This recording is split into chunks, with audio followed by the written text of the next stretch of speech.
Hello there. Welcome into a Monday edition of the show. So glad to have you, whether you're listening on 740 KVOR, Extra Sports 1300, or the streaming apps of those two fine radio stations, which you can find wherever fine digital streaming apps are given away because they are free to download, free to use at all times.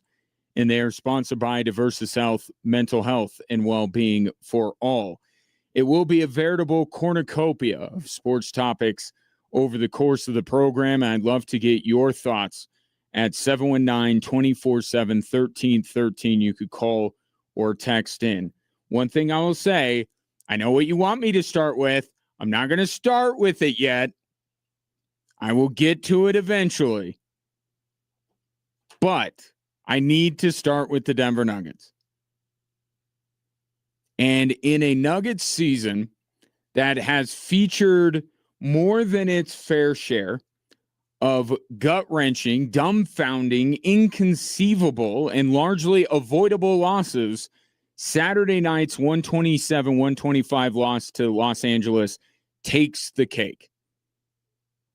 Despite the Lakers having unequivocally their best quarter all season. That first quarter was the best the Lakers have played all year. And despite Jamal Murray having maybe his worst shooting performance, certainly against the Lakers, but maybe ever. I don't know if we've seen a game that bad from Jamal Murray. Those two things combined, yet the Nuggets, fast forward to the fourth quarter, were winning. They came all the way back from 17 points down, which is where the gut-wrenching part comes into play. Nikola Jokic finds Tim Hardaway impossibly. Nikola Jokic is dribbling towards one sideline with two defenders on him, turns and tosses it over both of those defenders. It can't be reached by the other defender between him and Tim Hardaway. Hits Tim Hardaway in a perfect spot for him to launch a corner three. Got it to go down. Nuggets up by 3. Back the other way. Jokic blocks Austin Reeves' shot. Luka commits a take foul, which I'm not 100% sure would qualify to be a take foul, but that was what was called. So the Nuggets take the lead. They get a stop, and then they have Aaron Gordon going to the free throw line for 2 shots, which would have made it a 2-possession game with, again, 15 seconds left. What proceeded after that, I can only describe as peak Nug life. Gordon splits the 2 free throws to go up only 3. Spencer Jones, who checked in between free throws, immediately comes in and fouls Austin Reeves, except wait, he didn't foul him, according to the NBA's 2-minute report. That wasn't a foul. Shouldn't have been called a foul, which is hilarious, considering that the crew on the call, Richard Jefferson, most notably, were saying that has to be a shooting foul, which, of all the things that could have been, a shooting foul is not one of them, with all due respect.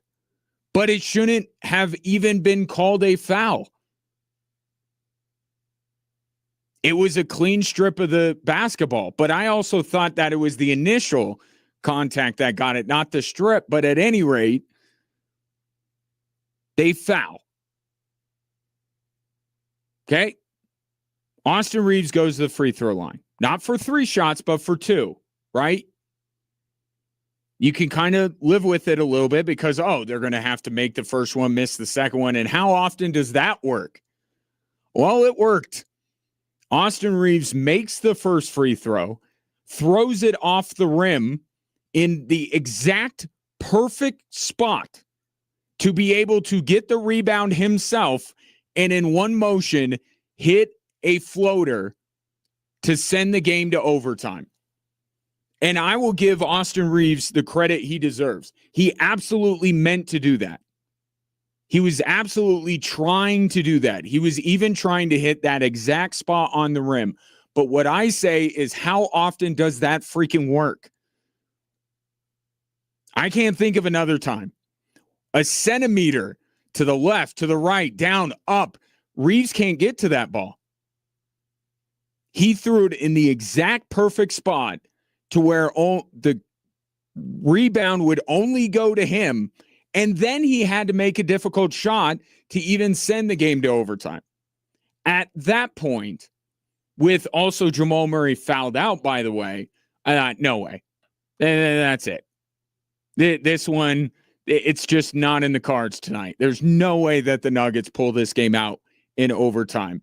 And sure enough, 15 seconds to go, the game is tied. Now, the Nuggets would not have been able to hope for anything other probably than double OT, but it was on the table. And once again, during a timeout, Spencer Jones checks back in. And, well, let me allow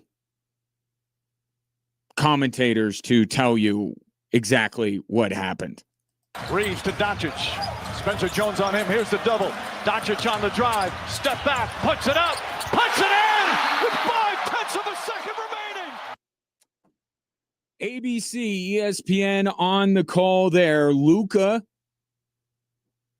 hits a shot over the outstretched arm of Spencer Jones to win the game in overtime. Now, I know what you're thinking. Yes, Luka pushed off. They're never going to call that. They're never going to call that. So that can't be the source of your anger. I'm sorry, because it's never called in that kind of a situation. The issue was Spencer Jones completely bungled that defensive possession, and David Adelman, ever the cockeyed optimist, couldn't even defend what Spencer Jones did in defending Luka Doncic. Yeah, Spence has to send it back. I mean, we talked about it. It's the bottom line. You know, we switched. It's not a bad matchup. Spence is a great defender, and so it's not about that. It's about how good Shea, and Luka are. And if once we switch, you have to send it back to CB. That's where your help is. Because once he gets a step, it's over. And now it's, he's foul baiting, all the things. Once he has the advantage, great players, that's going to happen. Shea's was very tough. That was, all the way near the sideline. This was Luka's got to his spot, and that can't happen. He's got to send it back to his teammate. That's what was coached. That's what was talked about. So we'll have to keep going through it. And you may be asking yourself, why is Shai Gilgeous-Alexander being brought up? Because it was the exact same shot that Shai hit over Spencer Jones to win the game that they played.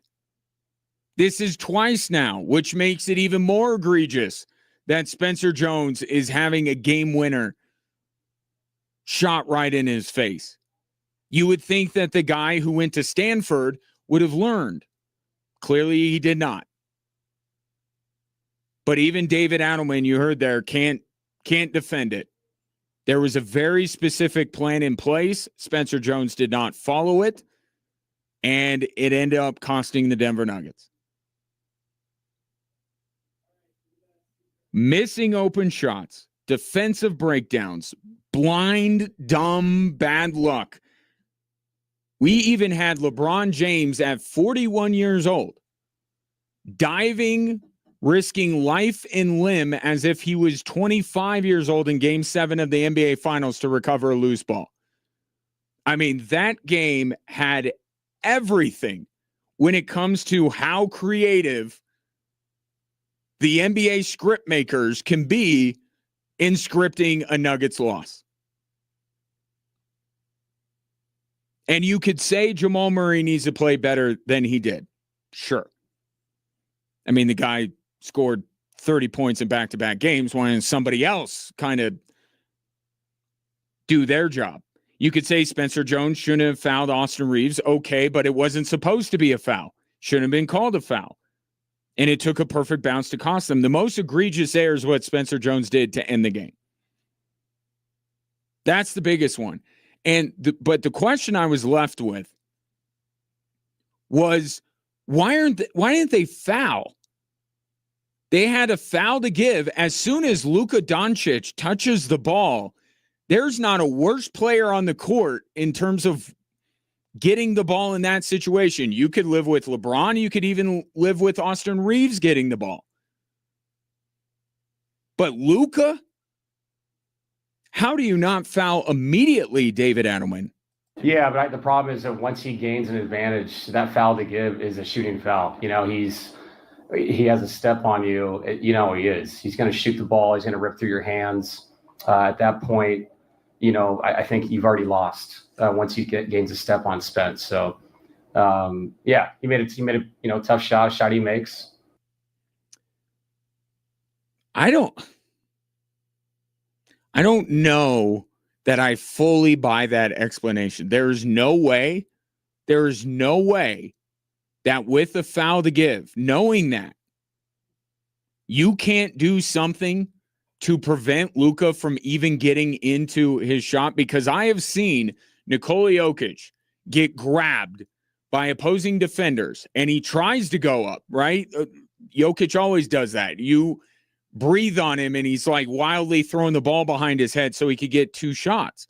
He does this all the time. I don't recall him going to the line every single time. Is there no way that the Nuggets, once Luka is the intended receiver of the pass, go right to him and foul before he can even make a move? I know Luka's great. Luka's one of the top 5 players in the world. I find that hard to believe. That coming out of the timeout, knowing you had a foul to give, that you can't figure out a way, if Luka got the ball, to foul him on the ground.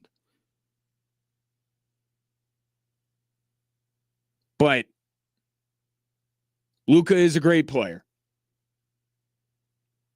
The bottom line of all of this, though, is that those old crunch time blues are back for the Denver Nuggets. We got a brief respite against San Antonio. And even then, if you watch the end of the San Antonio game, it got a little shaky. But we are right back to where we were after the Oklahoma City game. What is the deal with this basketball team when the game is on the line?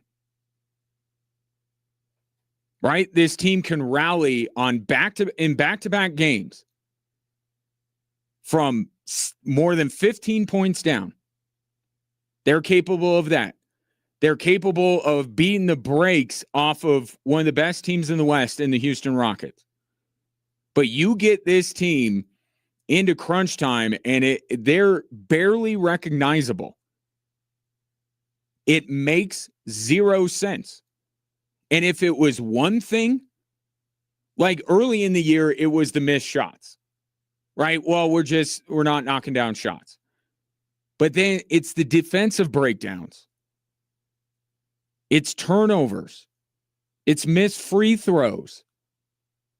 Like, those are different than open threes. Like, free throws, you're open. And Gordon makes 1 or 2. You remember the LA games where Jamal Murray, the other LA Clippers, where Jamal Murray missed free throws. It's inexplicable.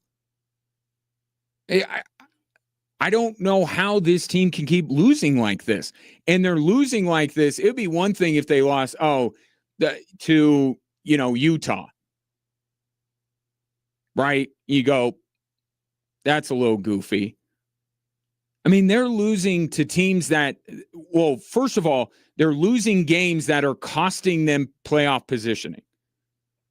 And I don't want to go all Michael Malone here. I'm not saying that the Nuggets have to get as high a seed as they possibly can. They got to get home court for 1 round at least.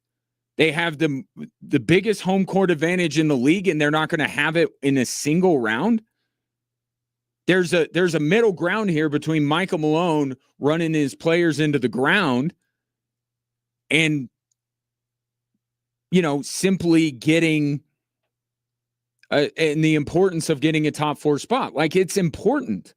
You don't sacrifice everything, but when you have games that you are in the driver's seat, that you are going to win, and you snatch defeat from the jaws of victory, these games matter. The Nuggets are now the 5 seed. And they're also, especially these last 2, games against teams that you figure at one point or another they will meet up with in the playoffs, and you would figure those games would be close.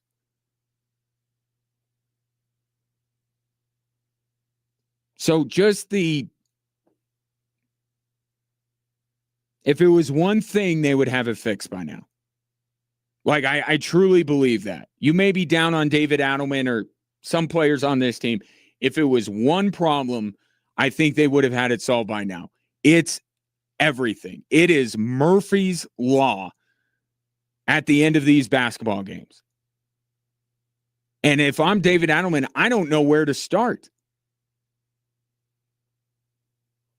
And how do you teach clutch? I mean, let's zoom out a little bit. How do you even do that? How do you teach a team that keeps failing in these situations to be better? Like, I'm sure someone would say preparation. Okay, well, what are you doing to prepare? How do you do this? How do you teach clutch? How do you coach clutch? I don't know. I'm asking for my friend David, who now has 14 games to figure it out. Or else this season is going to end in disaster, and never say never. We said never when it came to David Adelman's predecessor in losing his job. Just saying. David Adelman's got 14 games to figure this out. Take your thoughts. 719-247-1313. Coming up next, maybe Team USA could give the Nuggets some tips, because I don't think it gets more clutch than Team USA was in the World Baseball Classic against the Dominican Republic.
I certainly did not see the performance from Team USA's pitchers in the World Baseball Classic semifinal against the Dominican Republic. That kind of a performance coming. I got to be honest.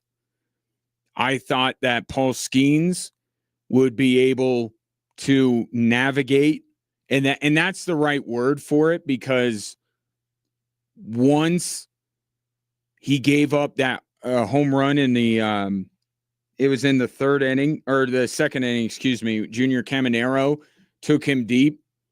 He was kind of cruising a little bit, right? The first 5 hitters. And then he had to kind of navigate his way through the rest of his outing, which ended up being 4 1/3 innings. But I expect Skeens to be able to do that. He, along with Tarek Skubal, are probably the 2 best pitchers right now on planet Earth. But I did not expect the bullpen to come in and keep the best lineup in the world, because that's what the Dominican Republic is. It's the best lineup in the world, better than anybody else in this tournament, including the United States. They were averaging over 10 runs a game in this World Baseball Classic. They were destroying teams. For the guys not named Paul Skeens to lock down a 2-1 win, that's remarkable. And it's even more remarkable when you consider that almost every single one of those pitchers was in a bind at one point. So Skeens leaves a bind for one of the Rodgerses. I don't even think Fox knew whether it's Tyler or Taylor Rogers. Comes in, first batter he faces, get a ground ball double play to get out of the inning. Okay, in comes another former Air Force Falcon, Griffin Jacks, and he makes light work of the Dominican Republic in the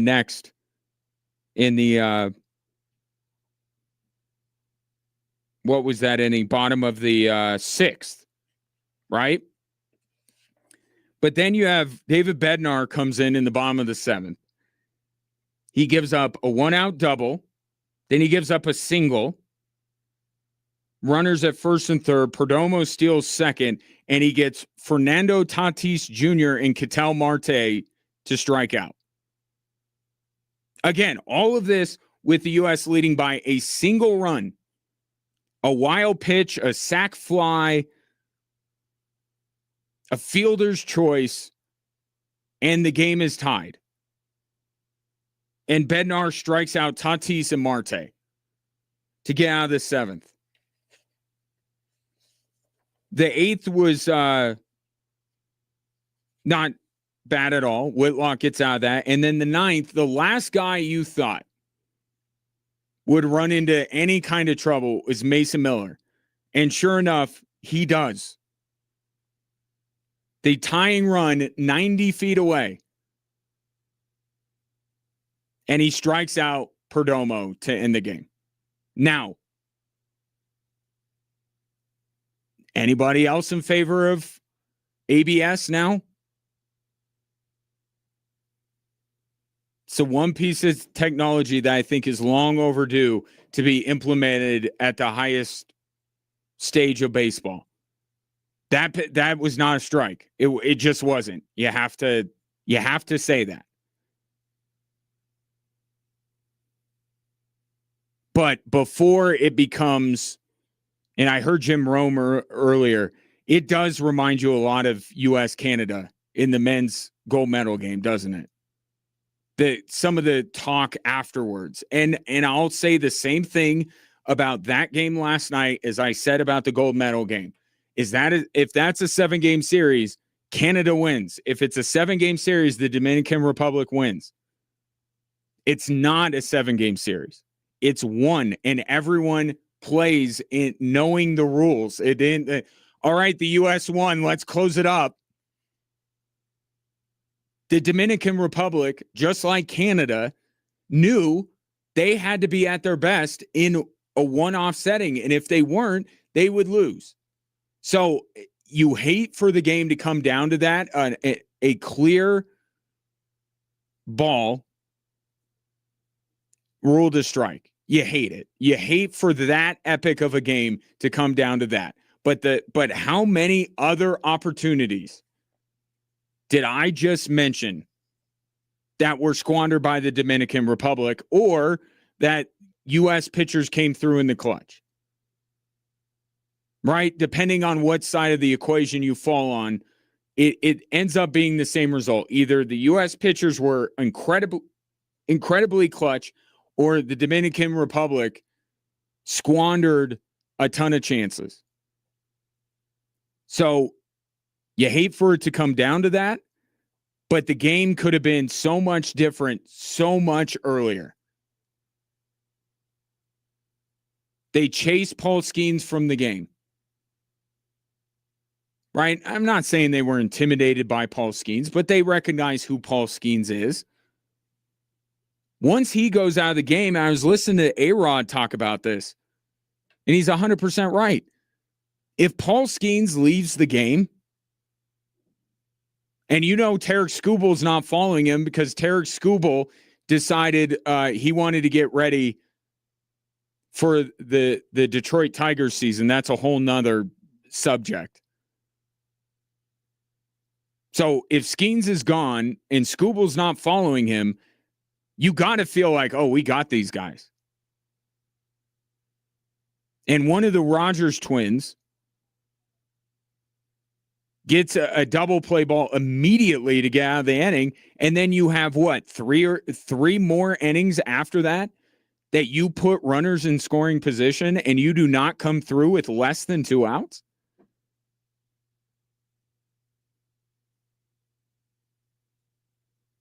Like, we got to figure out how to describe such a phenomenon.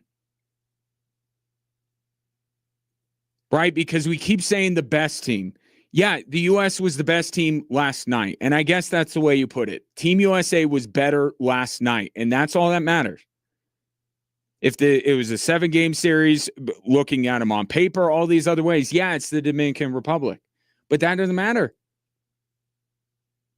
And I think you could do both things. You could acknowledge how good the Dominican Republic is and how good that lineup is, and acknowledge that, man, U.S. picked a great night for these pitchers to pull the game out of the fire repeatedly, and also give the U.S. credit for doing that.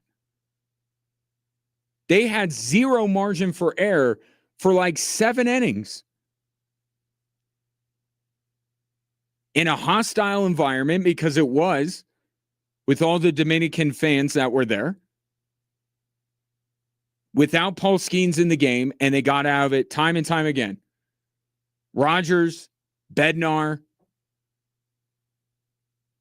Mason Miller, and even the pitchers who had an easier go of it, like Griffin Jacks.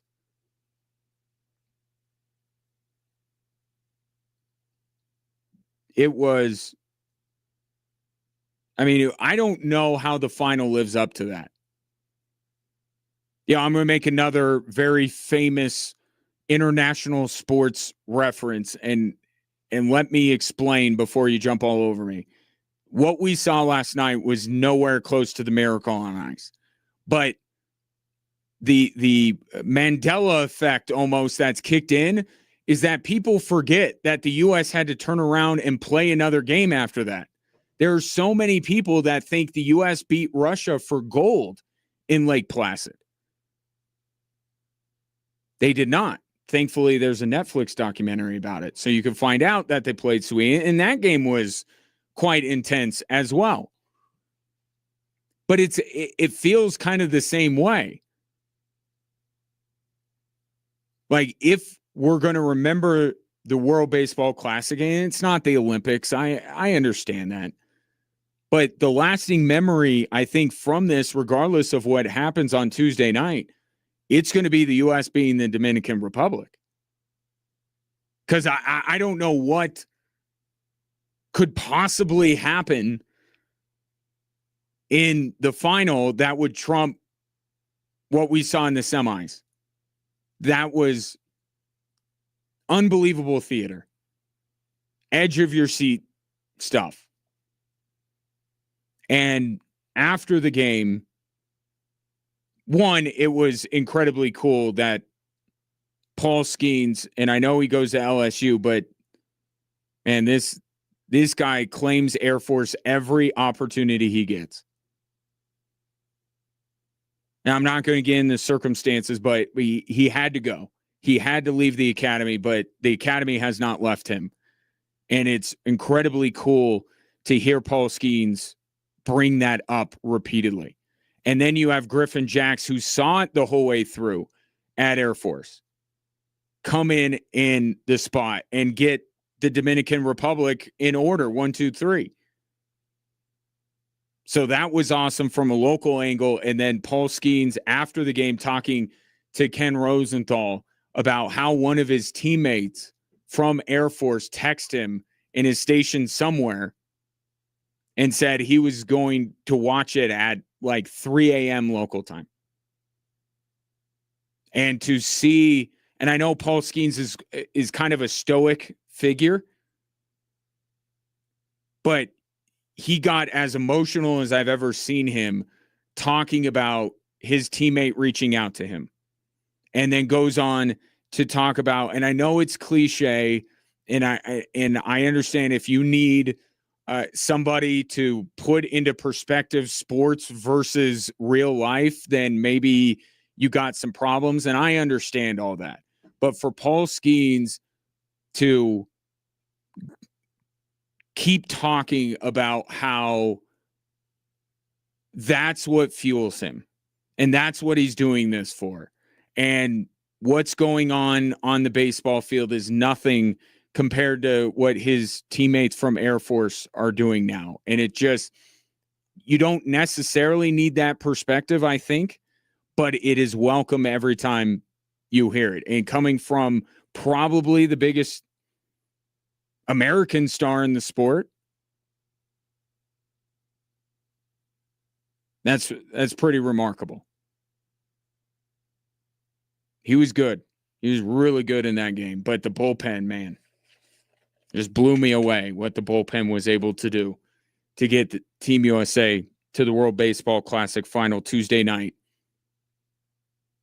719-247-1313. Take your thoughts on the WBC. Coming up next, speaking of Air Force, man, we got transitions, easy transitions to our next topics. Coming up next, the remarkable postseason run by the Air Force women's basketball team. Not done yet.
If you have a young basketball player in your life that you want to get coached up for a chance to maybe take their talents to the next level, and you want a great deal on it because you know that there's a price associated if you want to get someone that level of coaching, well, you are in luck because our Pluto Basketball Sweet Deal of the Week, it's 1 month of training. You'll train 2 to 3 times a week, and their players play in a bunch of the, like the AAU type of circuits and stuff. And a lot of the players that go through Pluto Basketball's program end up playing at the college level.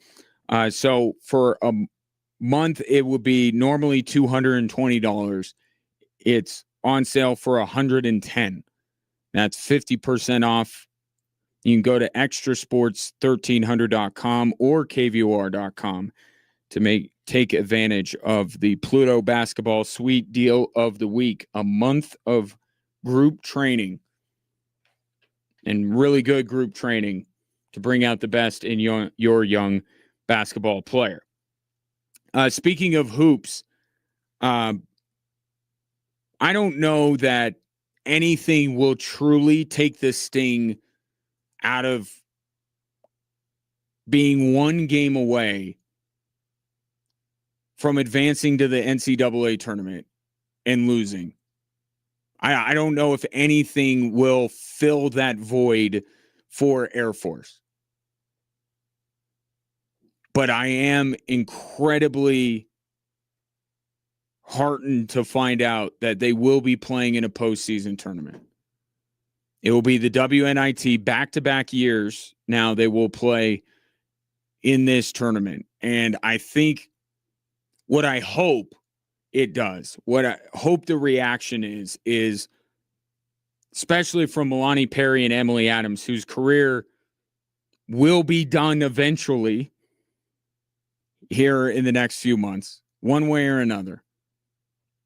I hope they feel this way, and I hope the players who are coming back to Air Force next year even feel this way. If for them, for Milani and Emily, as much as for themselves, I hope the response is, we don't want to go out that way. We had this amazing run through the Mountain West tournament. And yeah, we came up short. And it was heartbreaking. But we have a chance here to send 2 seniors who have meant a whole lot to this program out with a win. And how many teams, it's that old cliche, how many teams get to say they ended their season with a win? Not many. And I know it's not the big dance. I understand that. And there's no substitute for that. But this is a chance to play more basketball. This is a chance to continue to put on the court the things that you've figured out in the last few weeks that led to such an improbable run through the Mountain West tournament. And it, experience for the younger players and all that kind of stuff. And if you just looked at this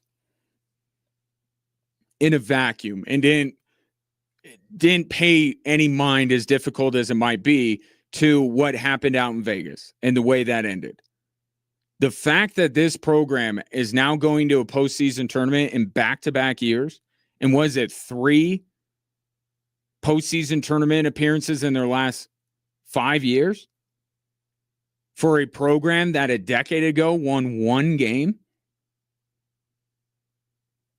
I mean, I'm not saying you have to lower your expectations or lower your standards, but just acknowledge what it is at the Air Force Academy and understand that anytime you get to extend your season, even if it's not extending it the way you would have wanted to, it's a big deal.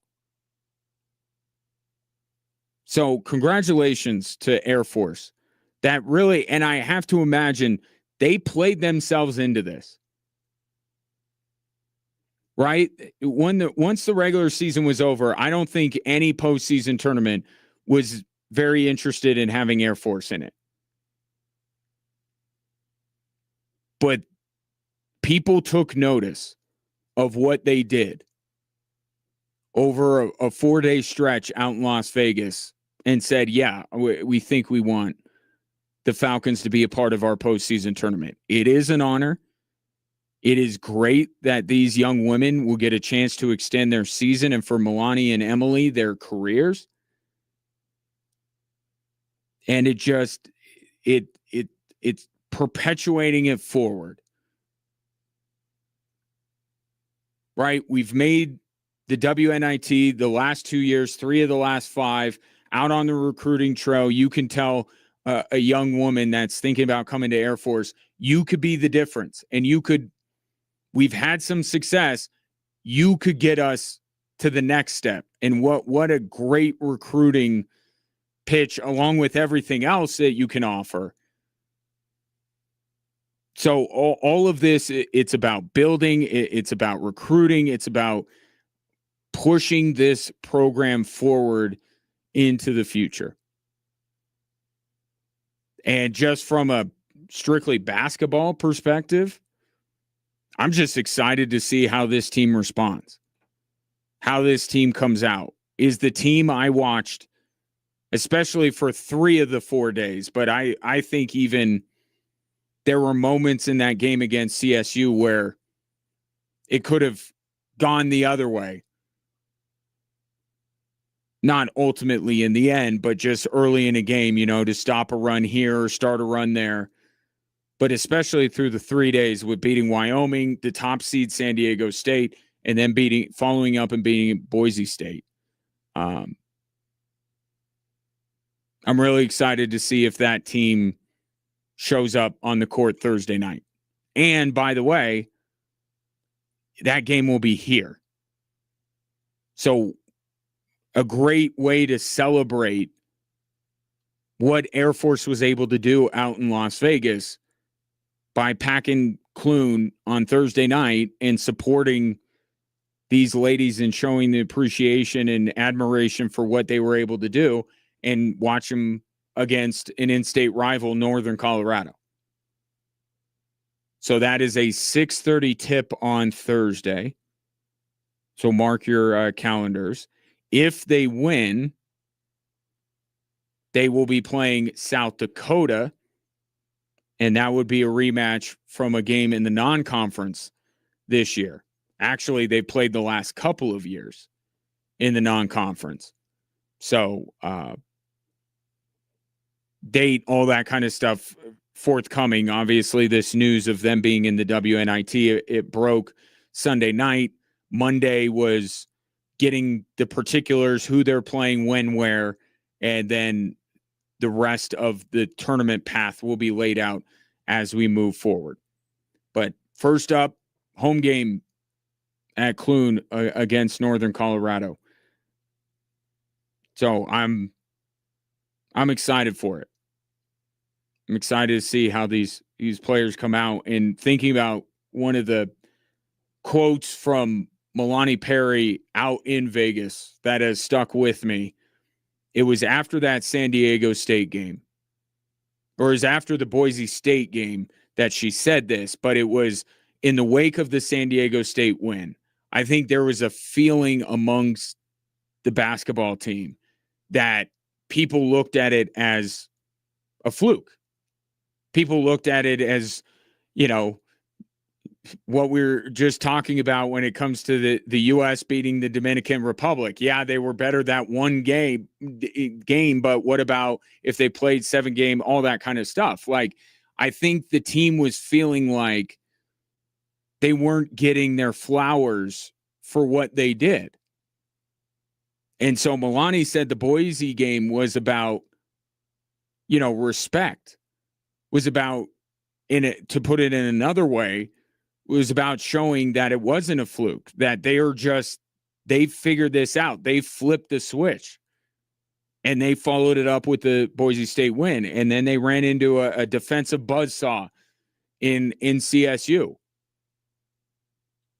And hopefully CSU can go into the first round of the women's tourney and knock off Michigan State. But this is another opportunity to further garner that respect, right? Because now you look at the field and Air Force record-wise doesn't stack up to some of these other teams.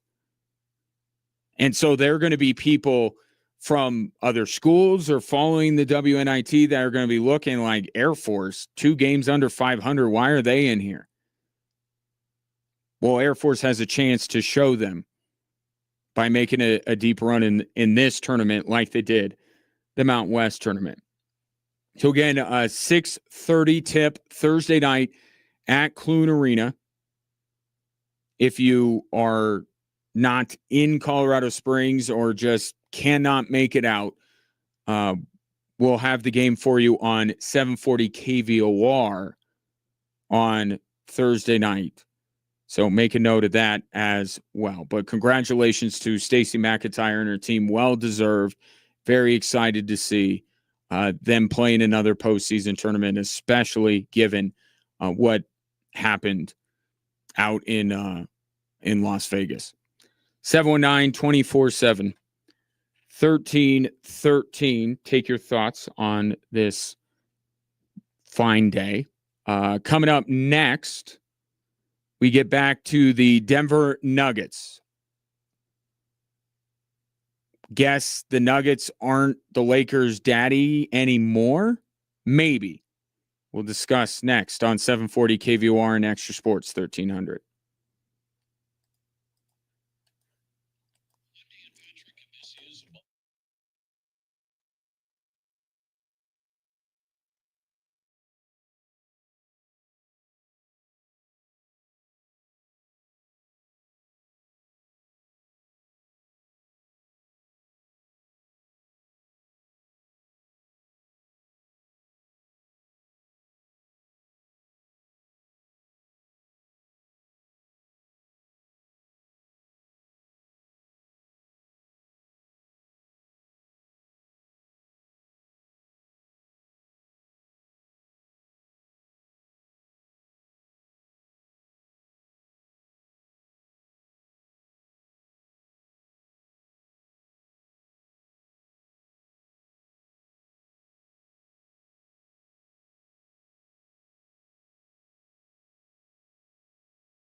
Welcome in. Glad to have you. Appreciate you watching the show on this and any of the days on our social media platforms, whether you follow at 740 KVOR or at Extra Sports 1300 on your favorite platform.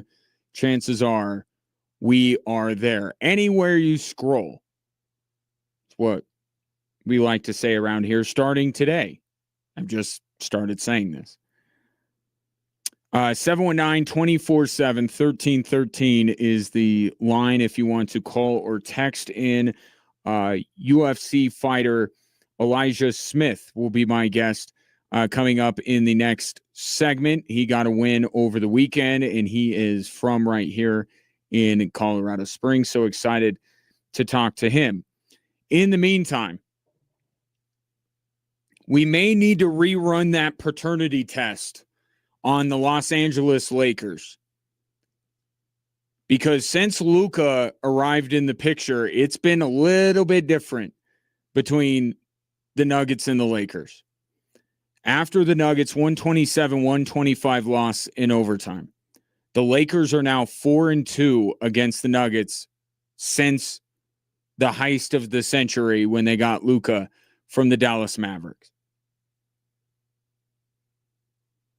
Before that, the Nuggets just beat the Lakers into submission every single time. They just were not a match.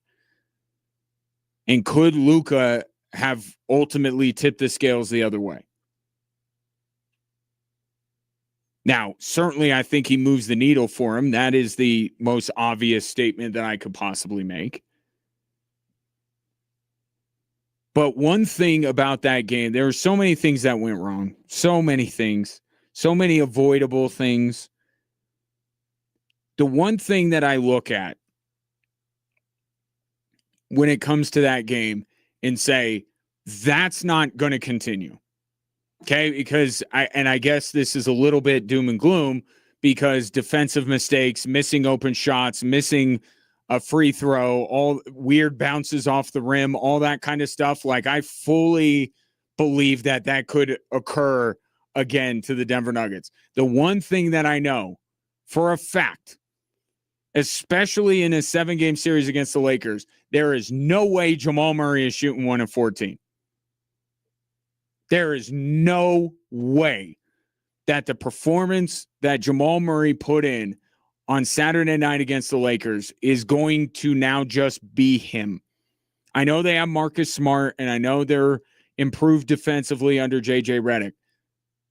There is too much history, and let's just acknowledge Jamal Murray for what he is. He's an all-star now.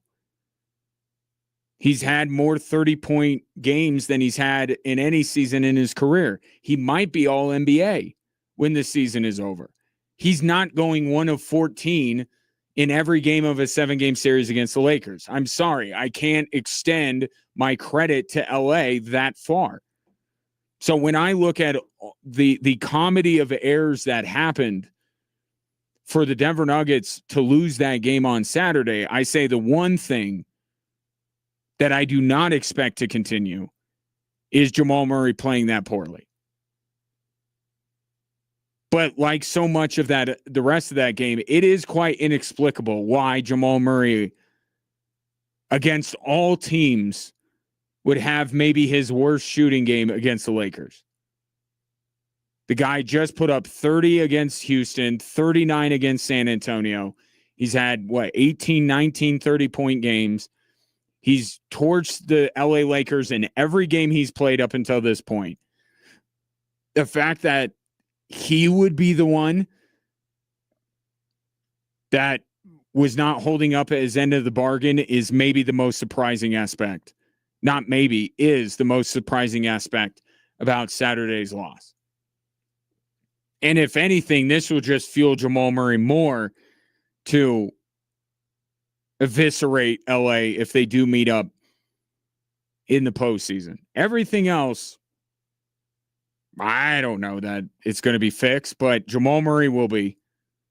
And yet, the Nuggets still led that game.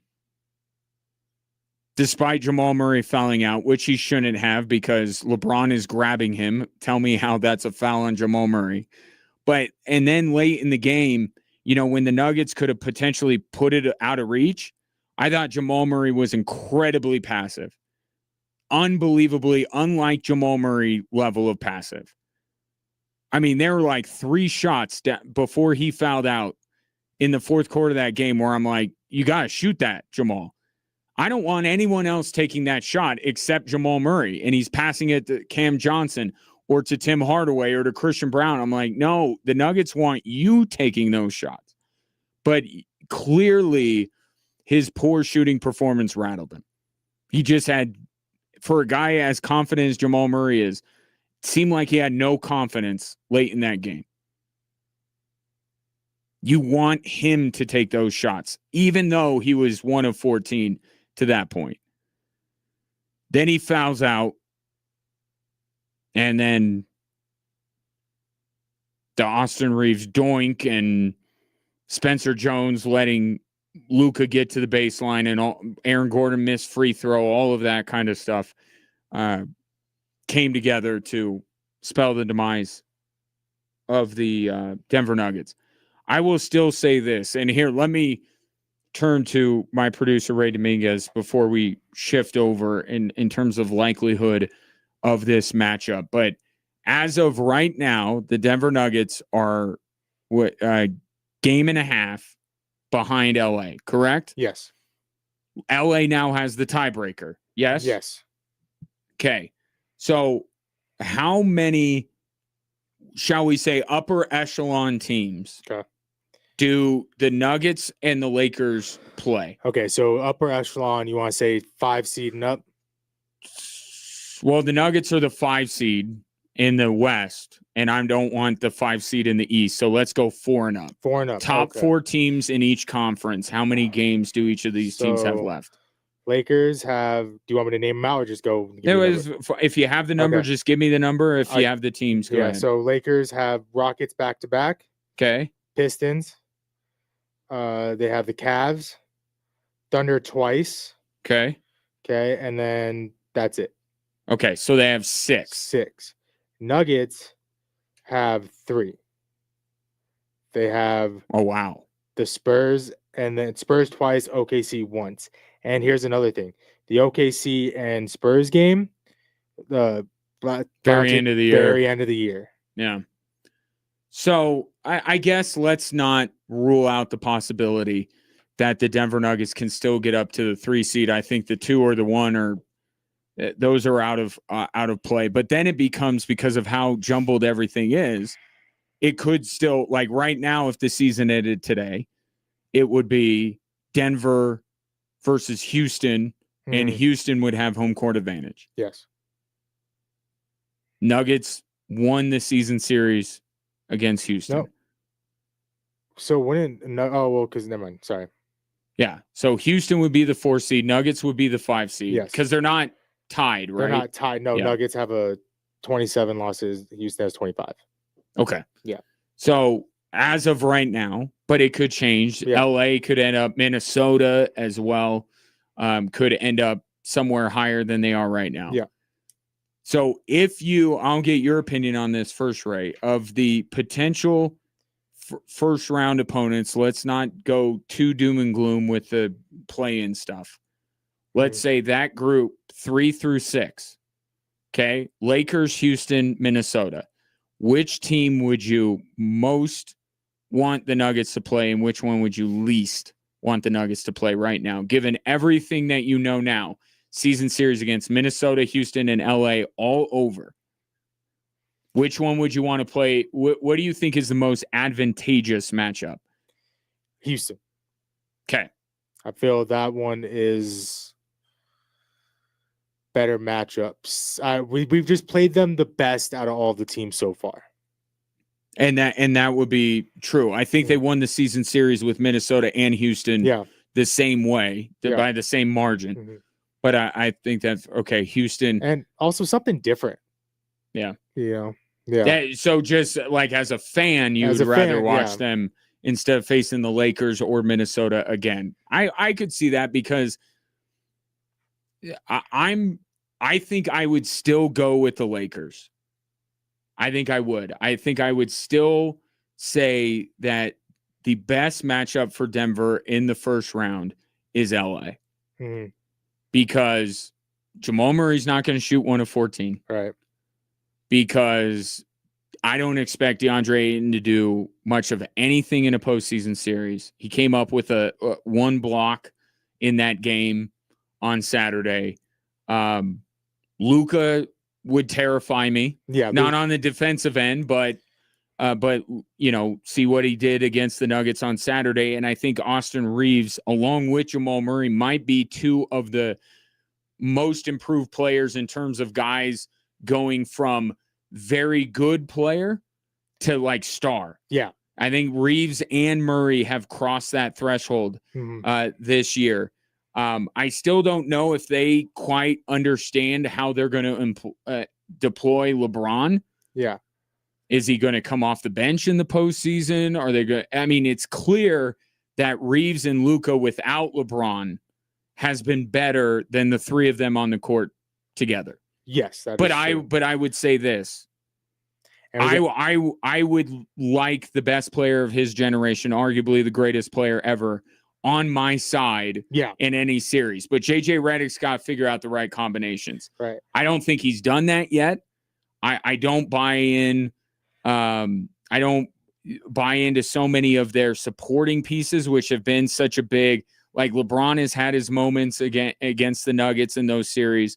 But like you're telling me DeAndre Ayton, Rui Hachimura, like these kind of guys are going to make the difference with the depth that the Nuggets have. And I know we're all questioning the depth and how good it is, but Cam Johnson ended up having a pretty good week, didn't he? Yeah. Overall. Yeah, he did. Aaron Gordon came back. He missed that free throw, but the guy hit 5 threes in the game before that. I just think the best matchup for Denver is still LA. But very close second would be Houston, which leaves Minnesota as the one that I would probably least like to see. I would agree. And also another thing is, I know, it depends how he plays when he comes back. But Peyton Watson playing should impact, add to the depth. Should add to the depth. I would agree with that. I would say I think Houston, LA. I would say I just don't want to see the Timberwolves in the first round. I think they are one of the teams. They're what the Nuggets have to the Lakers, where like they have their number most of the time. The Nuggets can get them back every once in a while, but they just know it. And Anthony Edwards is a monster. He is. I theorized earlier this season that the Nuggets might be done with their woes against Minnesota, and I'll kind of stand by that. I'll say this. I think that I would take the Nuggets against any one of those three teams right now. Right. Despite everything that's happened, despite Saturday, I still take the Nuggets in a 7-game series over Houston, LA, or Minnesota. This is just preference. This is just about, like you said, you want something different with Houston. And I think Minnesota can be the toughest matchup, but still be a matchup that the Denver Nuggets should be able to get through. So we'll see how this flip-flopping goes on down the stretch. I will add one more thing to the mix here, and this is based out of the amount of basketball I've watched throughout the season, but I was locked in to that basketball game between OKC and Minnesota last night. And Ray, if you want, you don't have to look this up, but if you want to, look at how every other team that we consider to be at least contenders in the West fare against OKC.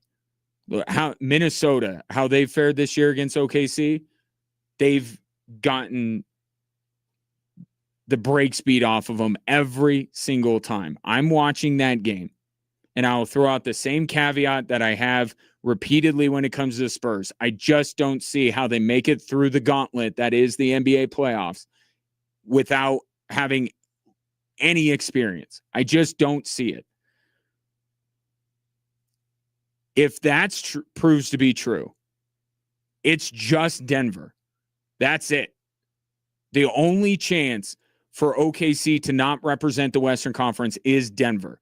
And I also believe that despite what happened on Saturday, the only team that can knock off Denver at this point with everything going on, it's still OKC to me. To me, it's those two teams destined to meet at some point.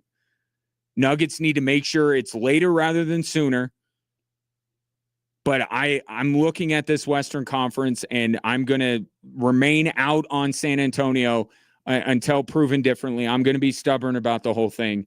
But I think it's if not OKC, then Denver. And if Denver's not going to be OKC, no one is. So if you want the Thunder to fall, then hope for David Adelman to get these clutch time issues fixed. 719-24-7. 1313. We'll continue with Drive Time Sports right after this on 740 KVOR and Extra Sports 1300.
This weekend at UFC Fight Night, my next guest improved his UFC record to 3-0 with a second-round submission of Su Young Yu, and again 3-0 now in the UFC. Just getting started is Elijah Smith.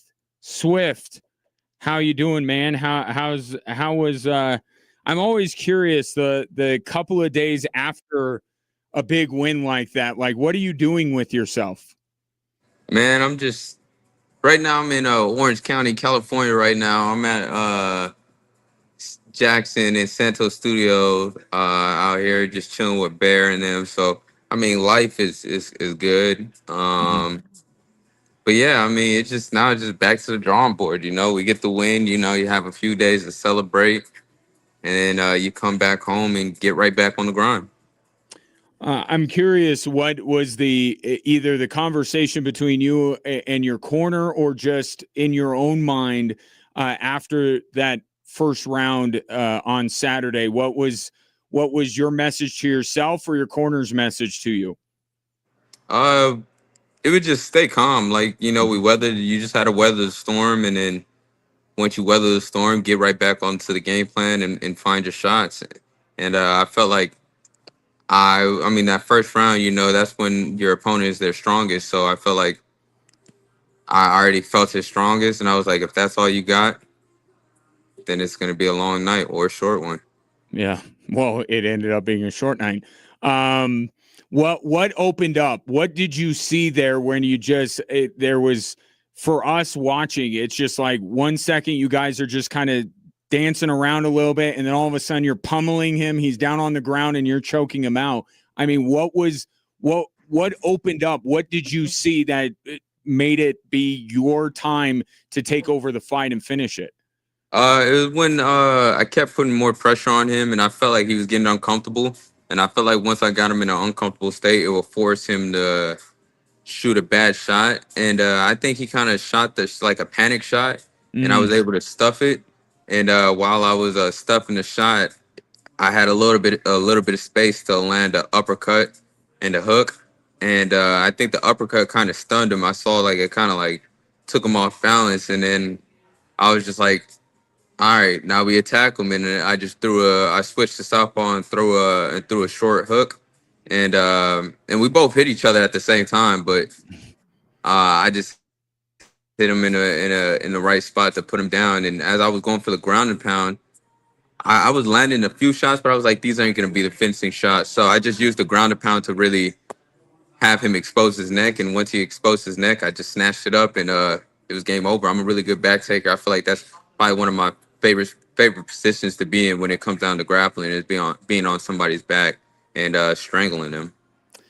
Elijah Smith, my guest, did you happen to see the actual I don't know if you watched it back on demand or you had your people watching it. Were you aware of how it looked? Because what I'm talking about is, you know, they do the social media feed, right? Well, after the first round, as you might imagine, even though maybe there are people who don't know your game as well as they should, are like, oh, Smith can't handle the grappling and the wrestling and all this kind of stuff. And those tweets and those threads are going over the screen as you are pummeling him, as you are taking him down to the ground. I mean, did you see that? Yeah, I did, and I actually thought that was one of the main things that I pointed out to my dad when we got back to the hotel and I rewatched the fight. And I told him, I said, man, I think it's so funny that like while I just dropped him, took his back and like choking him out, it's like, oh, Su Young Yu had a dominant round. That was a great round. 10-9 you, this and that. Like, and like in real time, I'm over now. I'm like getting the finish. I thought that was funny. It was like, how ironic is that? The timing was perfect. Yeah, somebody, I should have done it, but I'm worried about getting sued or whatever. Somebody should screenshot that and share that on social media. There were some hilarious tweets and threads coming down as Elijah was finishing the fight. Yeah. But isn't that kind of the thing, though, Elijah? Like, I just mentioned, I don't know that fight fans maybe outside of, we know you very well, obviously, here. but isn't that just like ignorant? It's not malicious, but it's ignorance. I think the UFC world is just getting to know you, right? And they don't know what you bring to the table. Now they do, but before they really didn't. Yeah, and I feel like they're gonna say something even now. Sure. I've seen people be like, "Oh, now Elijah needs to work on his takedown defense," and this is where I kind of get a little frustrated, like with fight fans and the casuals, because they just don't know. And I even hate the way how MMA, not just the UFC, but just the sport of MMA, kind of counts takedowns. So I would say Su Young Yu probably had I would give him maximum three takedowns, three official takedowns. The Mm-hmm. rest were all just mat returns. Like in a wrestling match, those wouldn't have been counted an extra 2 points every time. Like what? And somebody who does that a lot is Marab. He'll take a guy down, then get to their back, and then just keep tripping a mat. It's called a mat return. It's not really a takedown, but Right. and I just knew that Su Young, like he was using a lot of energy, a lot more energy that I was using. So again, I just had to weather that first storm, let him get his little butterflies out of the way, and use up his energy. And coming out that second round, I felt fresh. I felt good. I was like, man, you're gonna have to do that for the next 2 rounds, and I don't Mm-hmm. think you can keep up with that pace. He's so used to people that's surrendering their position. He'll take them down and people just stay down. He's not used to him taking somebody down and getting back up and then having to do that repeatedly over and over and over again. And I bet you that was something that he didn't drill a lot because he figured that he would probably just hold me down. He'll Right. take me down once and then I won't be able to get back up to my feet. But you did multiple times, and you ended up finishing the fight. Elijah Swift Smith, my guest here on Drive Time Sports. You strike me as a guy who doesn't have a problem seeing what is said out there. You may even use it as fuel, but I'm sure that in your mind there's a balance, right? So, how chronically online are you, or do you use it sparingly to say, all right, just check out what people are doing? Because too much of it can be a bad thing, but also at the same time, like, it'd be not to be able to use it as fuel. I got to imagine is useful as well. Yeah, but I would say I'm pretty active on it. I Yeah. see everything. There's nothing that I don't see.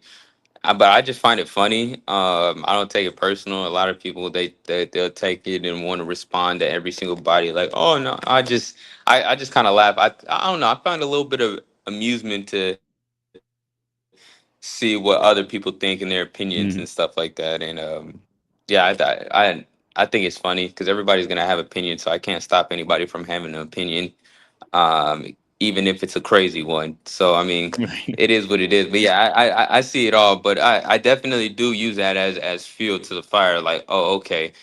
I think a lot of people they didn't believe that I can keep up with the wrestling and grappling, and I was like, what? Okay, well, I'm gonna just go out there and show y'all. I'm gonna have to show y'all that's the only thing I can do. For sure. Elijah Swift Smith, my guest, victorious on Saturday at the UFC Fight Night against Su Young Yu. Um, this is kind of I don't know if I should feel old or what, but I've had your dad on this show before. So for those who don't know, Gilbert Smith, big name in the local MMA community here, not just in Colorado Springs, but Colorado as a whole, certainly. Um, was it always you be destined to follow in Pops's footsteps, or was this really kind of a thing that you arrived at on your own? Yeah, it was something that I arrived at on my own Mm. during COVID. This wasn't. Yeah, I, if you would have asked me back when my dad was fighting, so I was like maybe like 11, 12 years old. If you asked me if I wanted to fight, I would say no. It just like I was just I love playing football, so that was my main focus, and Mm. I felt like it's just fighting is just something that happened naturally. I guess it was always my calling until I finally decided to not shy away from it. So once I, finally accepted my role and what I was meant to do, I mean, the rest is history. Now we're 3-0 in the UFC with two finishes, and Man, I don't know why I feel so much better with this fight than I did even the last fight. With the powerbomb slam. Yeah. I love getting the knockout, but it's something also making somebody quit physically. Like I made you quit. Mm.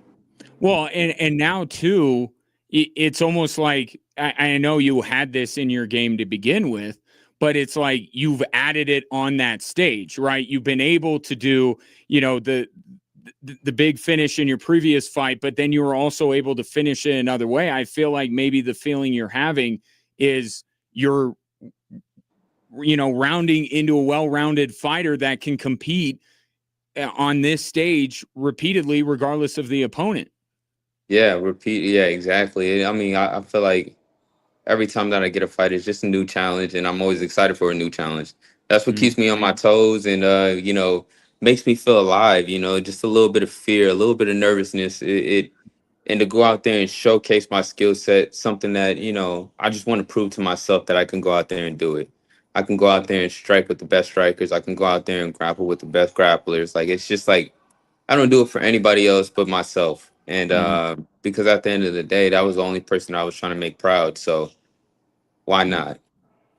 Well, you didn't necessarily set out to do it, but you made the Springs proud, certainly with that terrific performance on Saturday. You mentioned the challenges. So what's the next one? What are you looking at? Again, I've been calling for that New Jersey card, May 9th. Nice. I don't know who, I don't really care who, but yeah, I would love to get on that card, and I think it's time for me to get in front of some fight fans. I think a lot of fight fans are want to see me live. So Yeah. yeah, let's see if this last fight did the case. But I'm always excited for what the future holds.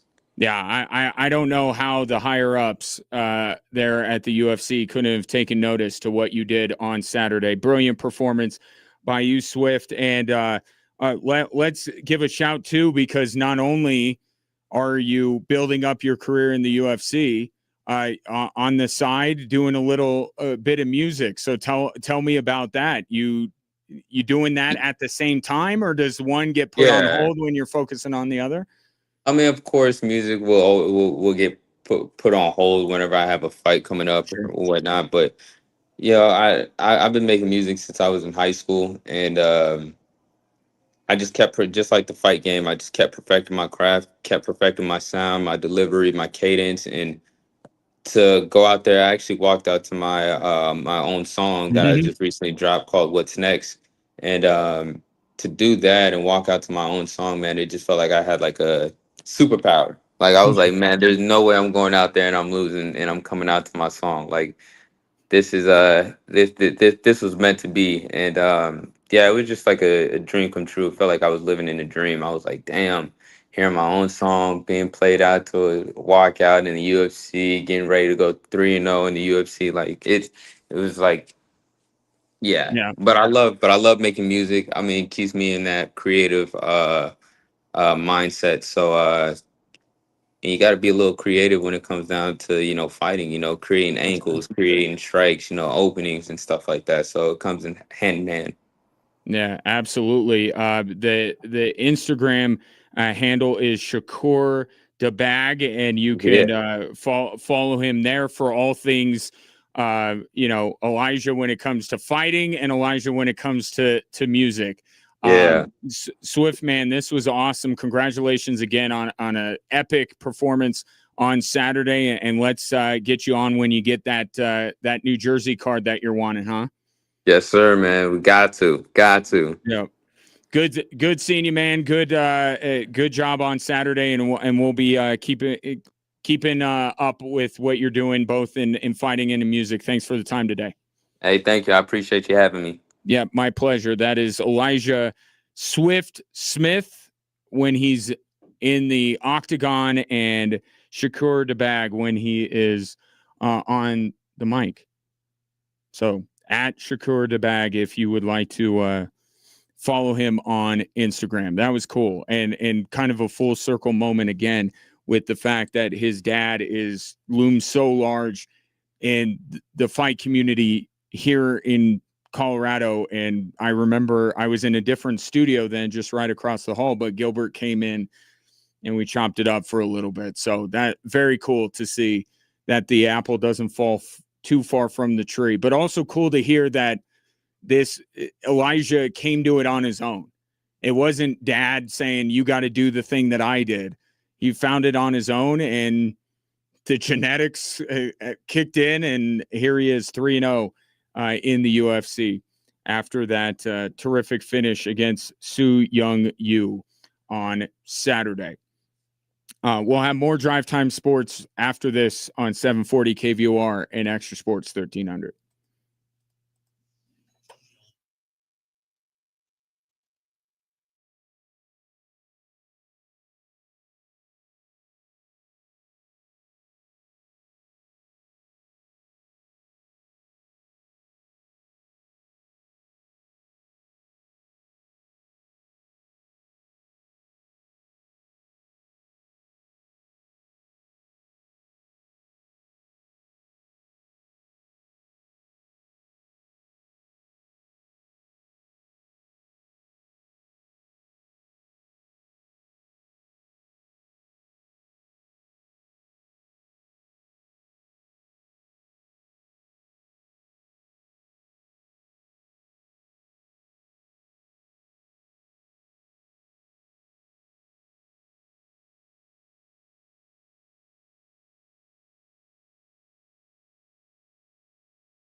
Thanks to Elijah Smith for joining me. We'll be keeping tabs on him. Hopefully he could get on that card in a couple months here, and we'll have him back on. Colorado Springs' own right there, 3-0 now in the UFC. You could catch that interview. You'll be able to see some of it on our social media at Extra Sports 1300 at 740 KVOR. For now, we get to you on the text line at 719-247-1313. Producer Ray Dominguez standing by. Ray, where are we going first?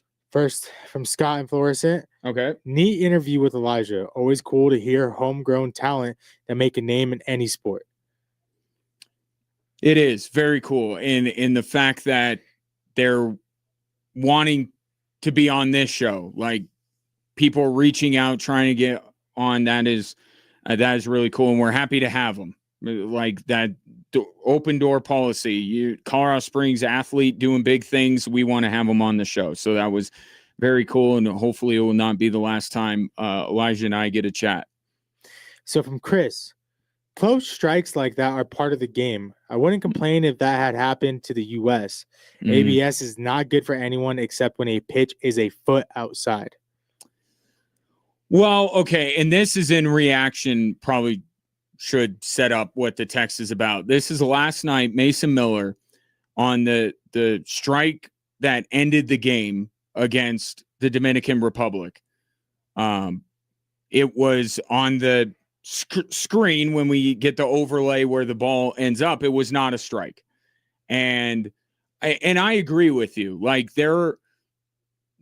I don't know if you can tell Perdomo to swing the bat on that. Like the Miller was pumping 101, 102, it seemed like, in on him, and he drops that nasty filth. Like, I don't know if Perdomo, you got to say, dude, you got to swing. But you're right. Calls like that do happen. I think ABS, aren't they honing it and perfecting it to the point where it's got to be, and that wasn't like, I would say that's middle ground. That didn't just miss. To be fair, that wasn't just out of the strike zone. That was out. Was it, way out of there, a foot, 2 feet? I don't know. But look, it happens. And my point, I'll get back into it after the top of the hour here. The point is that how many chances did the Dominican Republic have before that? Like, you're waiting, and this is an all-star team that Team USA is putting out there, but none of these guys that they're trotting out there between Skeens and Miller is Miller, right? Like, you wait till the 9th inning against one of the best closers in baseball this is where we're going to break through, and then, and I understand why the Dominican Republic is upset about it. You would be too if the shoe was on the other foot and Team USA had lost in that way. But you got to look at, if you're Albert Pujols and company, and who was it? It was Soto, I think, that made the comment that they were the better team. Like, it was just like Canada-US in the gold medal game. But how many opportunities did you squander before that against lesser pitchers than Mason Miller and Paul Skeens? Like, okay, those guys can get out of it, but what about all these other guys that you had multiple runners in scoring position, less than 2 outs, and you couldn't come through? Dominican Republic has only itself to blame. It sucks to lose it on that. It was not a strike. That all can be true, while saying that the Dominican had their opportunities, numerous opportunities, and they did not take advantage of it. All right. Next one from Brett. Mm-hmm. The Denver Nuggets will have a different head coach next year. I threw this out at the beginning of the show. You never say never. Ray and I were talking about this earlier today too. It would make, even more so than last year. Last year, it felt like the Nuggets were in a bit of chaos, right? When that all came down and Calvin Booth and Michael Malone were fired. They look even more that way. They look like they are in complete and utter disarray. if the guy that they handpicked to take over for Michael Malone gets fired after one season. But the way this season is going and the way they are losing these games, I'm at never say never. I think it's unlikely. I think that Josh Kroenke very much cares about the perception of he and his father's operation and each individual property within it. I think he cares about the way that the Nuggets are viewed across the league. He has brought up multiple times how they have been complimented or how what they do is a standard for other organizations. Like he said some iteration of those things on numerous occasions. He has to know that leading the Scott Van Pelt Sports Center would be the Nuggets are in complete disarray as now they've fired 2 coaches in as many off seasons. And the other part of it too, that you have to consider, at what point are you going to take advantage of Nikola Jokic for the last time? Like every time, it's like my children when they were growing up, they were very smart about this. They knew that they could get away with a lot before I would intercede and do the punishing. But that time came. With Jokic, this organization continuously takes advantage of him and his loyalty. Okay, a lesser NBA superstar would have bolted or at least have pulled whatever the heck it is that Giannis has been doing the last few years. And Jokic has never done any of that stuff. And I was saying this going into last offseason. The Nuggets are taking advantage of this guy. And at some point, he's going to say, you know what? Enough. I only want to win. What else do I have to accomplish? I'm going to walk into the Hall of Fame, if that even matters to him. I have a championship. Yeah, he wants more. But like we know he's wired a little bit different. How long until Nikola Jokic just throws up his hands and say, you guys don't have your stuff together?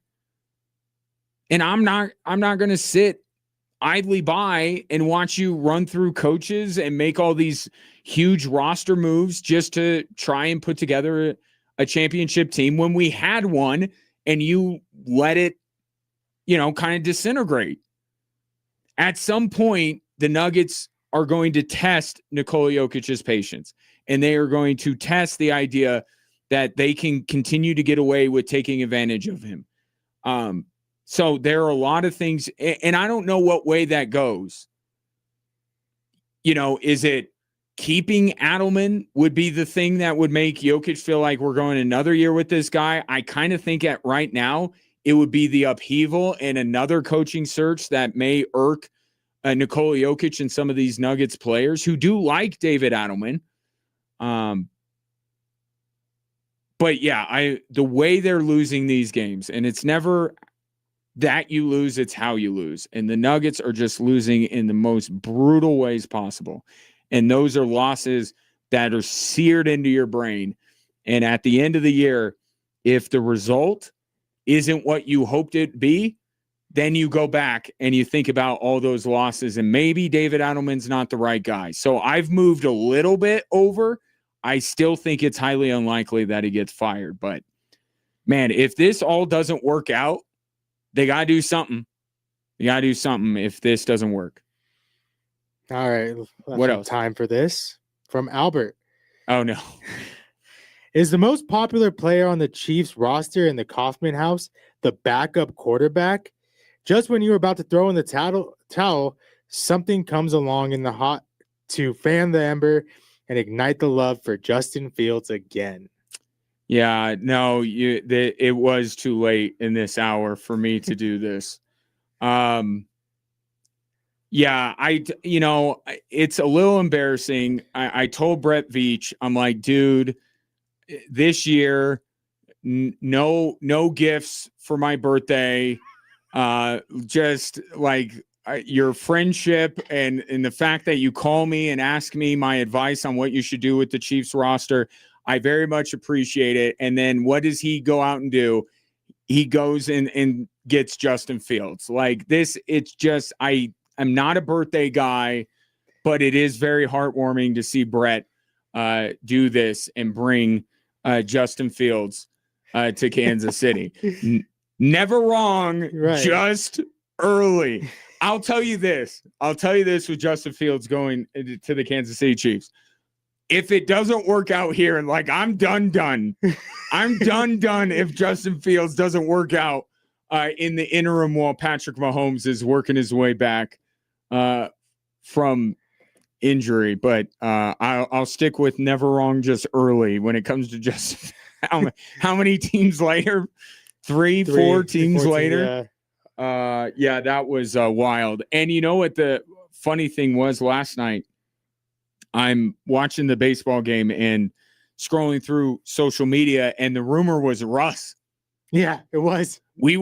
I'm just telling you, we were going to have a segment about the Chiefs backup quarterback on this show, but it was going to be about the idea that Russell Wilson would be brought in to back up Patrick Mahomes and maybe fill in for him at the beginning of the season if he's not fully recovered yet. That's what I was getting ready to do. And I jokingly tweeted out the gif of Tobias and Lindsay from Arrested Development where they're talking about being in an open marriage. And she's like, does that work? He's like, oh, no, it never does. People just dilute themselves into thinking it will work. And then he pauses and then goes, but it might work for us. I would not be on these airwaves saying I would have made that joke. And then I would have immediately said, in all seriousness, I hate this for the Kansas City Chiefs. With Justin Fields, I think you know where I stand on this. It is a full circle moment, burning the embers and all that Albert mentioned, with Justin Fields being the backup quarterback of the Kansas City Chiefs. It's just funny. I didn't even know, driving in this morning, and no idea.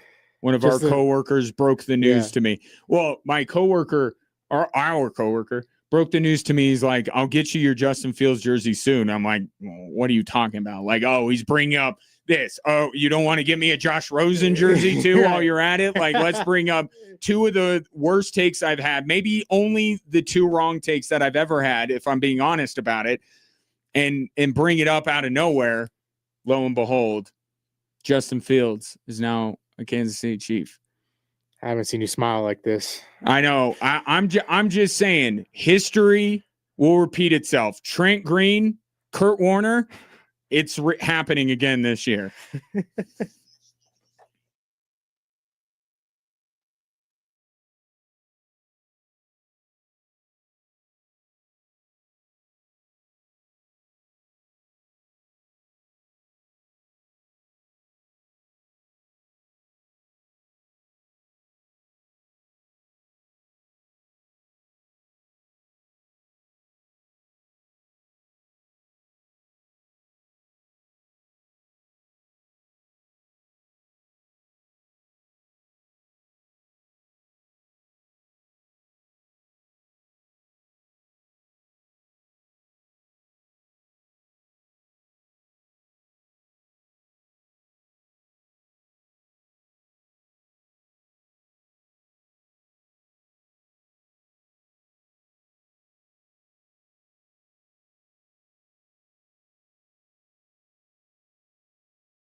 Hello there. Welcome in. Glad to have you, whether you're listening on 740 KVOR, extrasports1300.com, or the streaming apps of those two fine radio stations, which are free to download and free to use, and both sponsored by Diversus Health, mental health and well-being for all. Also streaming live anywhere you scroll. And while you're scrolling, send in a comment. Get to it over the course of the hour. The more traditional way to reach out and interact with the broadcast is by calling or texting in at 719-247-1313. Perhaps you have a thought or two about the three stories that are driving the show.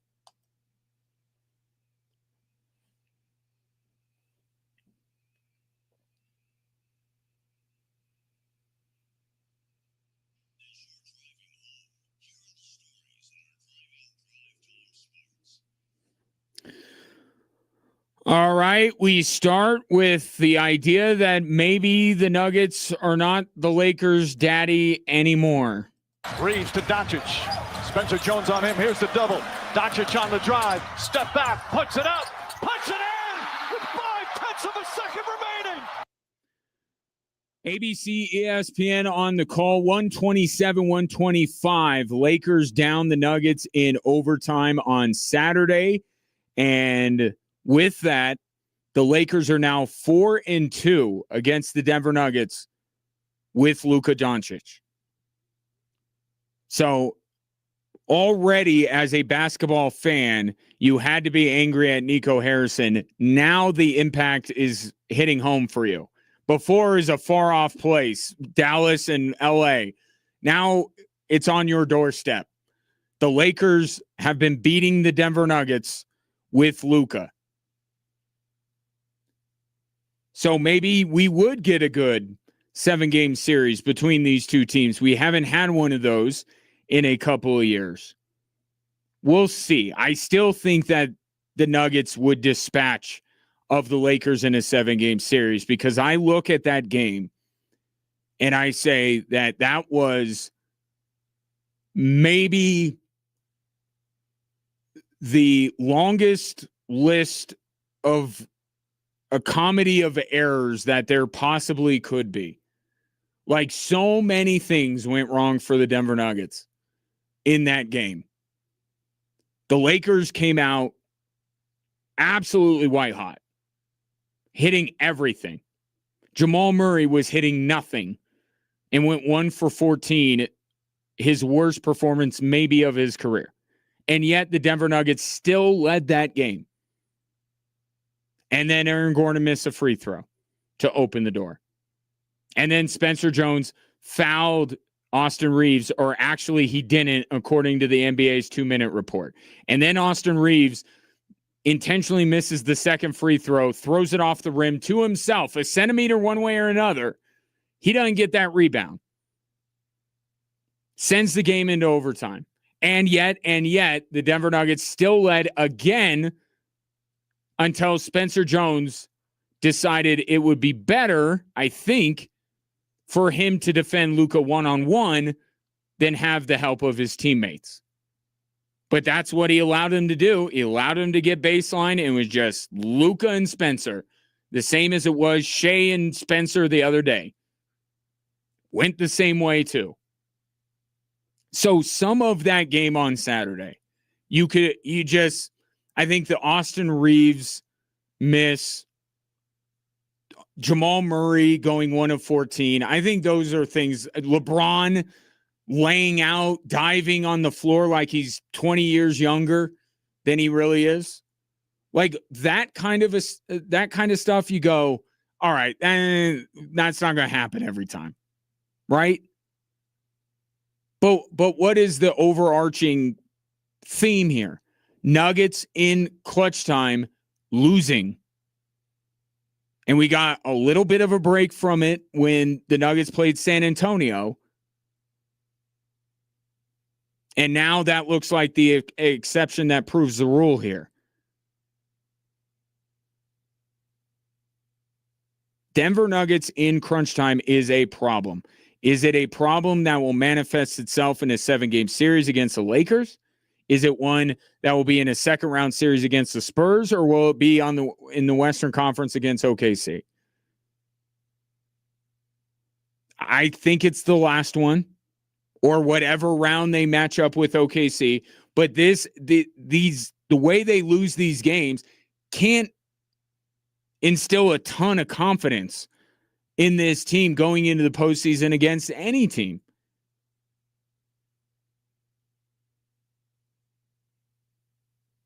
And the question, and I said this about OKC the other day, that's done. Nuggets aren't beating OKC.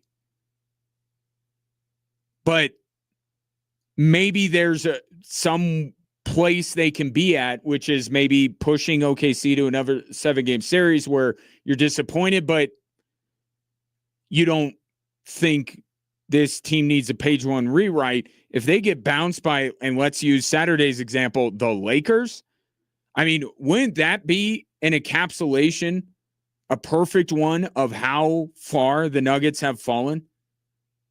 Or what's ailing them, their issues, is that now they can't beat the Lakers in a 7-game series. I don't think it happens, but I'm not sitting here and telling you that you're crazy to be a little bit worried about what the Luka Lakers have been able to do recently to the Denver Nuggets and what the Denver Nuggets have not been able to do to so many opponents this season, which is close the game out. Let's go over to baseball, shall we? Here's story number 2.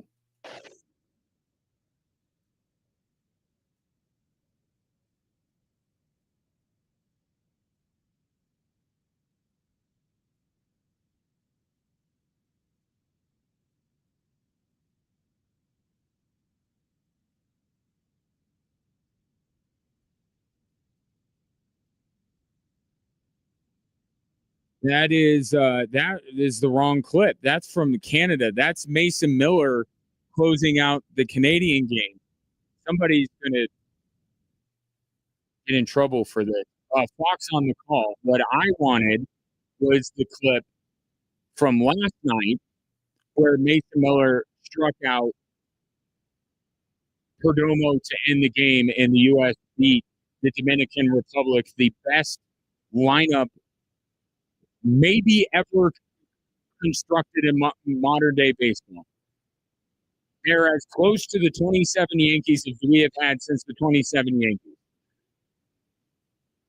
And yet, the U.S. beat them by the slimmest of margins in a low-scoring game, 2-1. The clutch change showed by Team USA's relievers, and I'll throw in Miller and I'll throw in Skeens to it as well, because they both had to deal with their own, traffic on the base paths. But really stuck out to me was, Rogers coming in relief for Paul Skeens, immediately getting a ground ball double play. And it was David Bednar who put multiple runners on base, a runner in scoring position, and ended up getting a strikeout to end the inning. This bullpen for Team USA, probably the least talked about aspect of this team in the World Baseball Classic, was huge last night. And I guess Juan Soto was talking about how he felt like the Dominican Republic were the better team. Flashback to Canada, USA, kind of the same discourse. How many opportunities did the Dominican Republic have? I had 5 of the 9 innings. They threatened with runners in scoring position and did not score. With Guerrero and Tatis and Perdomo and Marte and all of all Caminero, who actually kind of did his part by homering off of Paul Skeens. He was the one guy responsible for the Dominican Republic scoring runs. But all of these guys continuously turning over 3-4 at bats. They out hit the U.S. last night. I mean, how many opportunities did they squander? So are you the better team on paper? Yes. If it was a 7-game series, would you win the series? I think so. You had to be the better team one night, and you weren't. Team USA was.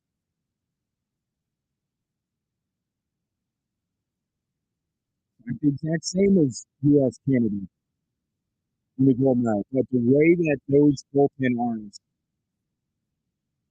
flew last night. And the guy who had the least trouble with the Dominican Republic last night was former Air Force Falcon Griffin Jack. He had 7 pitches, and he was out of the inning.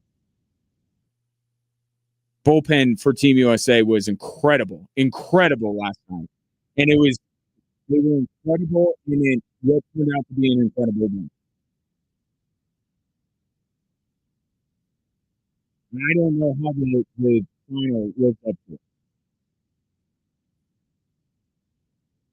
With all due respect to Venezuela and Italy, and it has a chance to be a really good game. Don't get me wrong, it could be a really good baseball game on Tuesday night. I'm just saying after that, I don't know how the final is going to live up to it. I'm interested to find out, though. And also, Mark DeRosa has gotten a little bit beat up over the last few days. And you know what? For good reason, know the rule. I mean, he put Gunnar Henderson in for Alex Bregman, and Henderson hits a home run. He's the guy, and maybe the pitch order pitchers and stuff, the rotation for the bullpen arms, maybe that was already set in stone. But the guy's got to get a little credit for that. So you may not understand all the rules of this tournament, but last night you made a lot of the right calls, pushed a lot of the right buttons, and Team USA can now play in the final on Tuesday night against either Venezuela or Italy. Story number 3 is another incredible run continuing. Air Force women's basketball will be competing in the WNIT starting on Thursday night.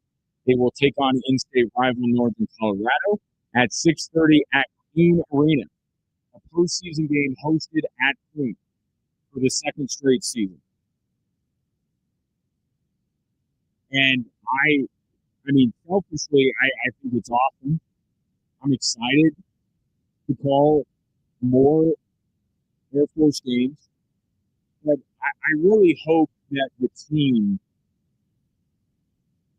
takes this opportunity and runs with it. Because before the Mountain West tournament, I don't think they're playing anymore.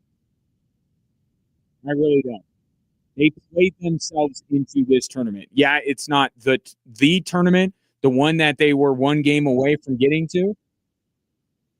But they earned this ability to play in this tournament, to extend the season, for Milani Perry and Emily Adams to extend their career. And I hope that this team looks at this as an opportunity to kind of, I don't know, in a way, finish what they started, right? Like what they did at Mount West really showed how far this team had come during the season. Now you have a chance to sustain it. Making a deep run in this tournament, this has already been a historic season for Air Force women's basketball. The all-time leading scorer in program history is on this team. They won 2 games in the Mount West tournament. No men's or women's basketball team at the Air Force Academy has ever done that. They played for a Mount West title. This program has never done that. They are now going to back-to-back postseason tournaments. That's never happened. So why not add to it and finish this season out by winning this thing?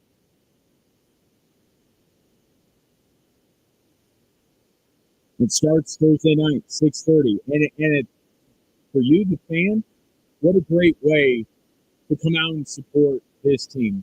You know, I was in Vegas, but I heard things coming from here. There were a lot of people that were tuning in. A lot of people that were following this story once they beat San Diego State. I could tell you the team would sure love it if you were out there at Queen Arena making a hostile environment And not that they want you necessarily need your appreciation. I just think it would be a really cool way to show support for this team that had a remarkable run in Vegas, to show out in mass at Coon Arena for what has to be the last time. Like, this for real will be the last time they'll play at Coon. They'll most likely have to be away from home the rest of the way through this tournament. So 6:30 Thursday night. Not doing anything. Love to see you out at Coon Arena.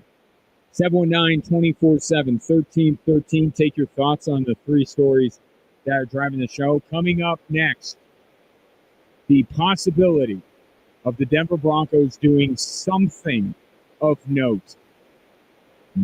This offseason may not be done yet. One of their own had some interesting things to say. That's next here on 740 KVOR and Extra Sports 1300.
Keep hope alive, Broncos fans.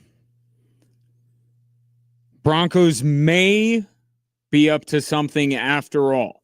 You know, we saw the restructuring of a couple of contracts last week that opened up about $21 million of cap space for the Denver Broncos, but then nothing happened.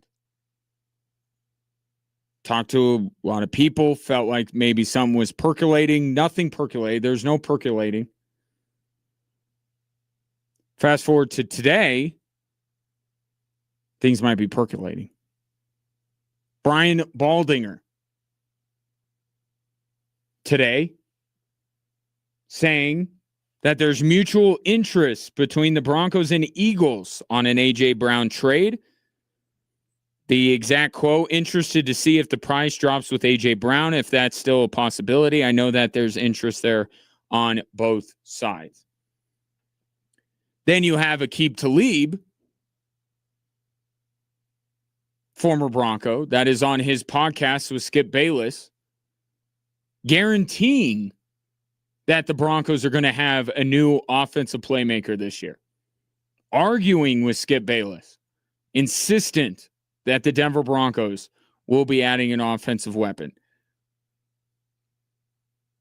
I don't know how well connected Aqib Talib is to the Broncos organization.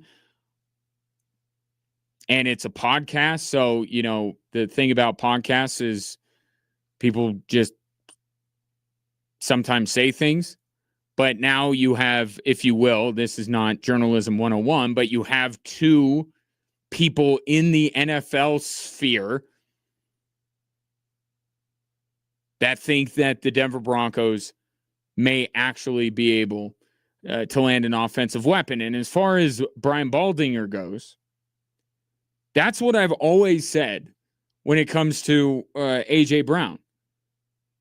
Like, the problem, I can't speak to how the Broncos feel like A.J. Brown would be a fit within their organization. I said, if your culture is good enough, A.J. Brown, like, think about some of the, you know, I root for an organization that in the last few years has had Tyreek Hill and Rashee Rice. A.J. Brown pouting about his quarterback is about the most benign thing you could possibly do. Okay? And you have to bet that he's going to be a little happier with Bo Nix throwing him the ball instead of Jalen Hurts. With a better offensive staff around him than he has in Philadelphia. Or has had in Philadelphia the last couple years, I should say, when he had Kellen Moore. You know that cycle with Philadelphia. 1 year on, 1 year off. Anyway.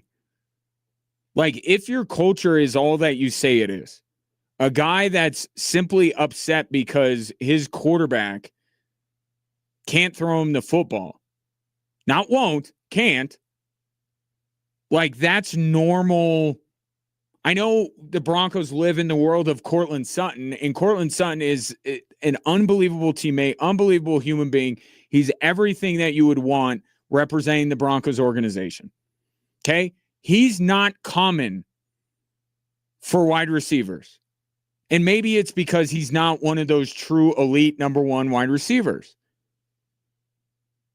But the fact that he always has his quarterbacks back, he's had many a quarterback over the years, and he's had all of their backs.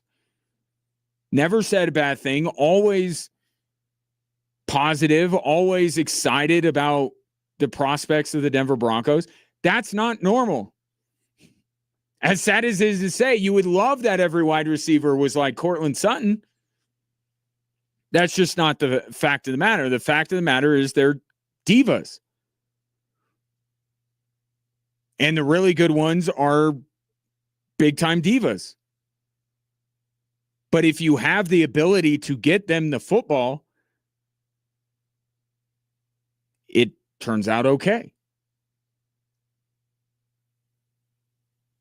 So the Broncos should not be scared to add A.J. Brown.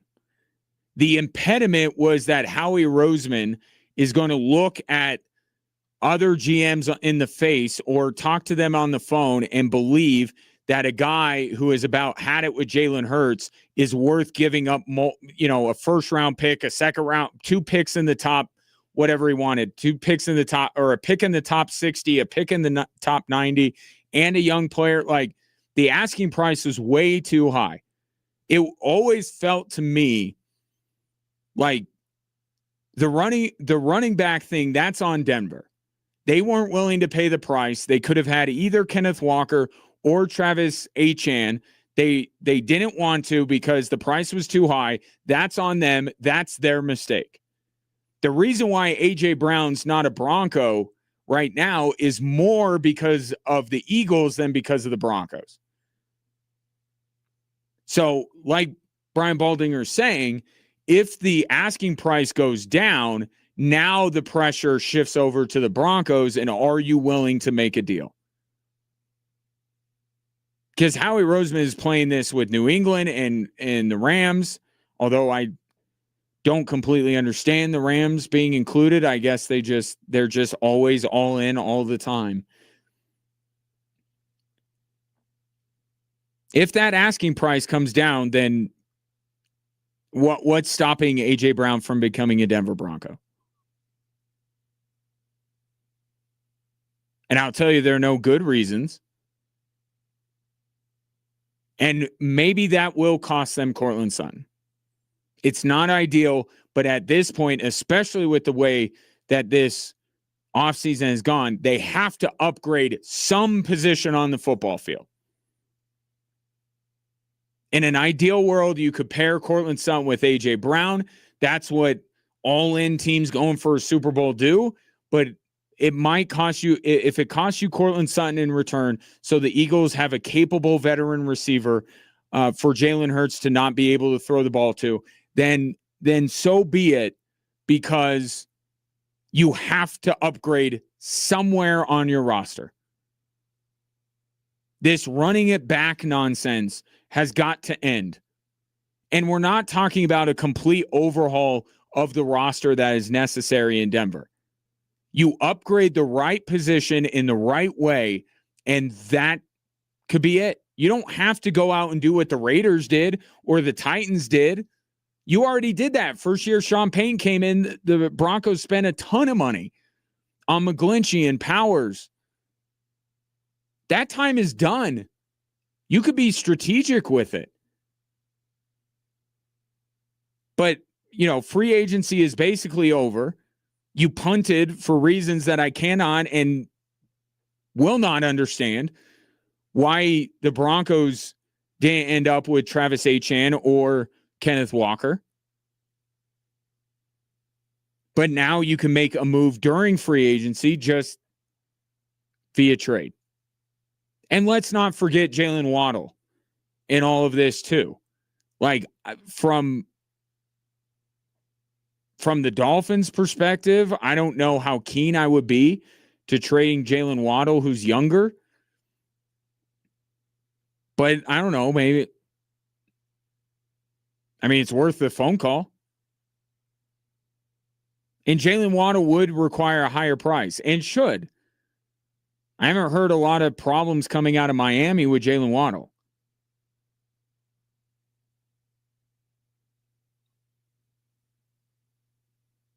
And I'm failing to see, with all the, the music almost stopped, who's still left. The 49ers just signed Christian Kirk after they signed Mike Evans. And I'm not saying either one of those guys was someone that the Broncos absolutely had to go after. I mean, they have the ability to be a bit picky here.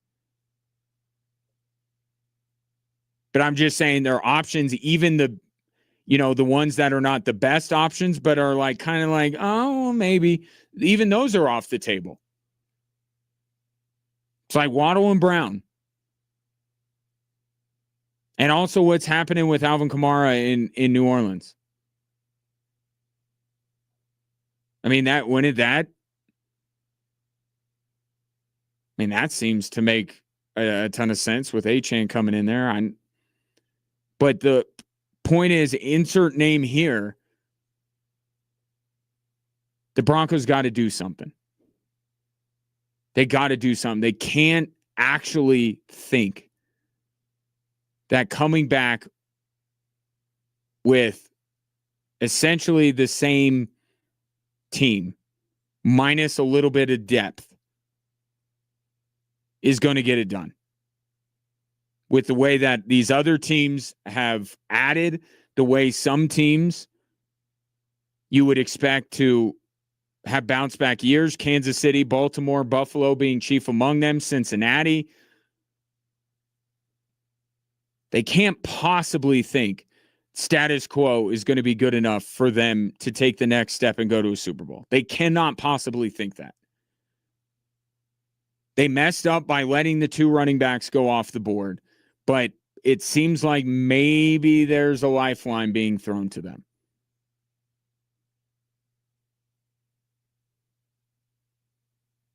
If there's something behind what Brian Baldinger's saying, or he's just,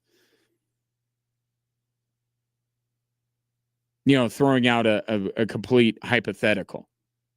But it seems like it was a little bit more pointed than that.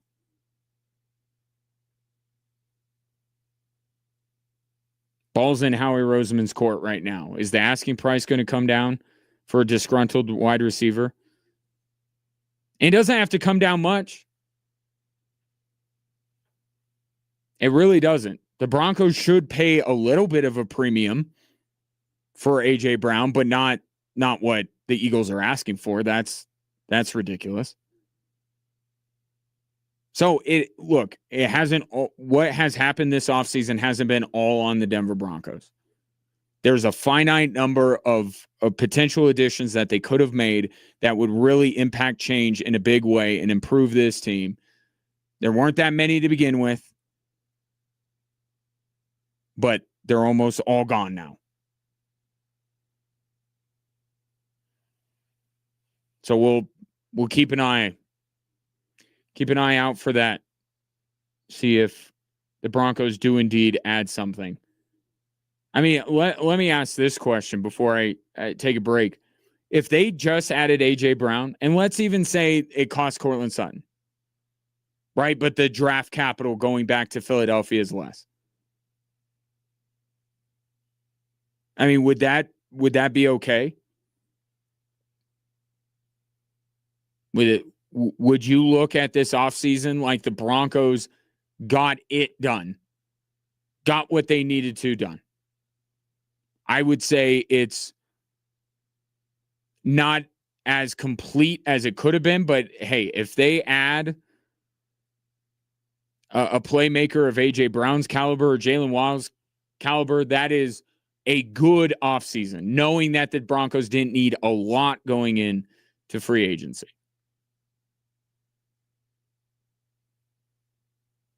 And then you just, again, got to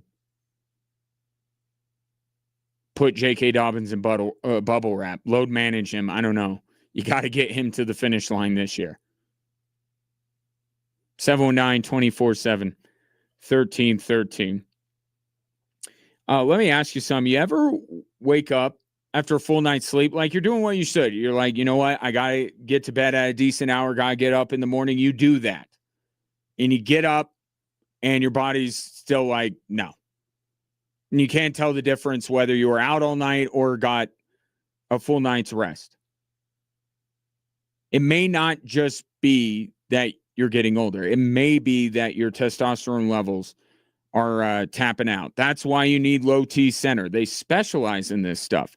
No one-size-fits-all mystery doses. They use pharmaceutical-grade testosterone. It's the highest quality on the market, and they customize it to your body. And yes, it's covered by most insurance, so you're not blowing your whole paycheck just to feel normal again.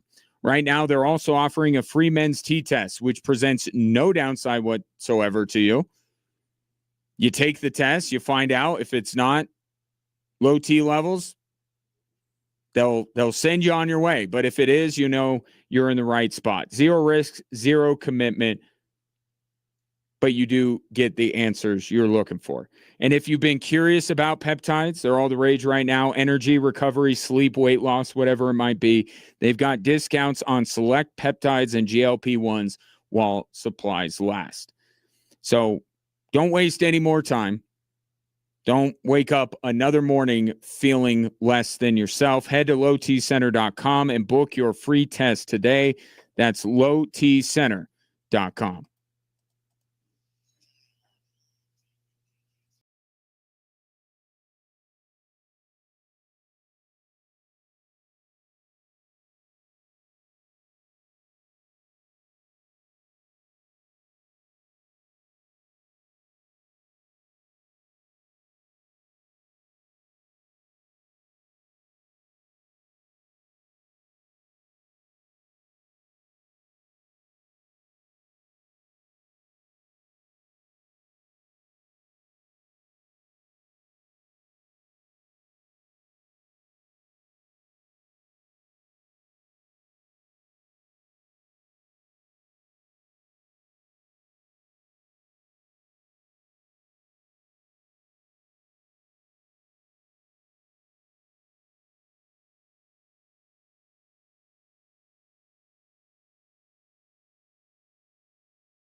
was it for you guys to see that result through after they tied it up at 2? How important was it for you to find a way to get that third goal? Yeah, I mean, it was we had a lot things to learn from that, from that result, from that game. On obviously, we scored 2 goals first, and then they, came back, bounced back. And it wasn't what we wanted, but at the end of the day, we got 3 points, right? That's the most important thing. So everybody says here, we want this place to be fortress, and I think what we mean by that is, we get 3 points no matter what. So that's the mentality we have in this building right now. Yeah. But you look at from the El Paso game to this one, it feels like you guys are shortening the window where your opponents can get you. So do you see the progress, the improvement from match 1 to match 2, and feel like maybe a complete 90 minutes is on the horizon for you guys? All I can say is we have good players, and everybody, work really hard every day, day in, day out. So, it's more about, how we prepare for the weekend. So, yeah, last week we did really well in terms of preparation for the weekend. So that's something we have to keep, we need to keep doing this, as that season goes on. The sequence where you set up Levante, I was telling Alan, last year, maybe you're looking to draw the contact because guys are mugging you all the time, right? But you stayed on your feet, kept that play alive, and fed him. Is that something that you have decided that that's what's going to be in your game more, is fighting through that heavy contact and keeping the play alive? Yeah, for sure. I have to stay on my feet. Even if I get pulled, get dragged down or whatever, and I have to be strong. In that moment, especially that play. I dribbled down the line. Took on defender. I think I saw the defender covering the space. I saw him like sliding. And to say, I mean, at the end of the day, I gotta be aggressive, with what I can do. So I just want to create as many chances as possible, every single game. Yeah, that's all I can say. It doesn't look like it's taken you and Levante and Corey long. The 3 of you guys seem to be working really well together. Is that how you see it? We are still building that chemistry, and as the season goes on. I mean, Corey is a very good, striker, very physical, he has a good pace, and we know that even Levy, Jonas, Saddam, coming in as a new player, our wingers and strikers, have a massive potential, to be the best unit in the league. So I'm really excited to see, where we go as a unit, and hopefully we can score tons of goals, this season. Just how does it feel like being? I can't imagine what it's like to be here most of the time, but still be tied to another club and all of that kind of stuff. Has that been kind of a weight off your shoulders this season to be, permanent member of the Switchbacks? Has that kind of helped you out with your mentality this year? Yeah, coming into the season, that's the main thing. Now I'm fully a Switchbacks player.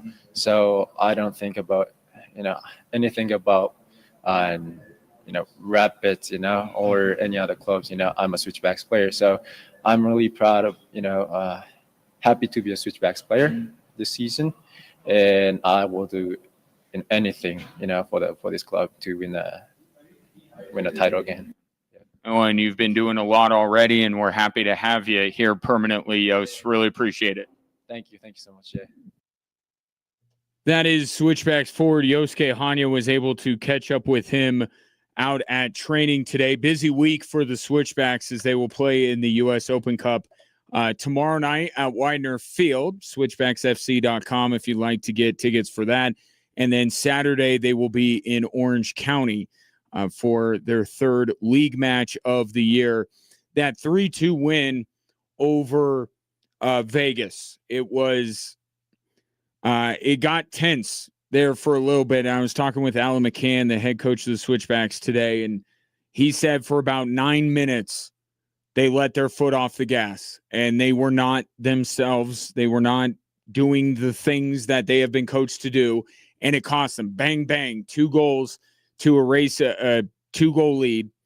Switchbacks worked so hard to get that 2-goal lead. 2 brilliant goals. One was set up by Yosuke Hanya, turned the corner there, setting up Levante Johnson, and then Jonas Fjellberg off the bench was able to get one as well. To see that lead squandered in a matter of moments was, I was sitting in the booth. It was crushing for me.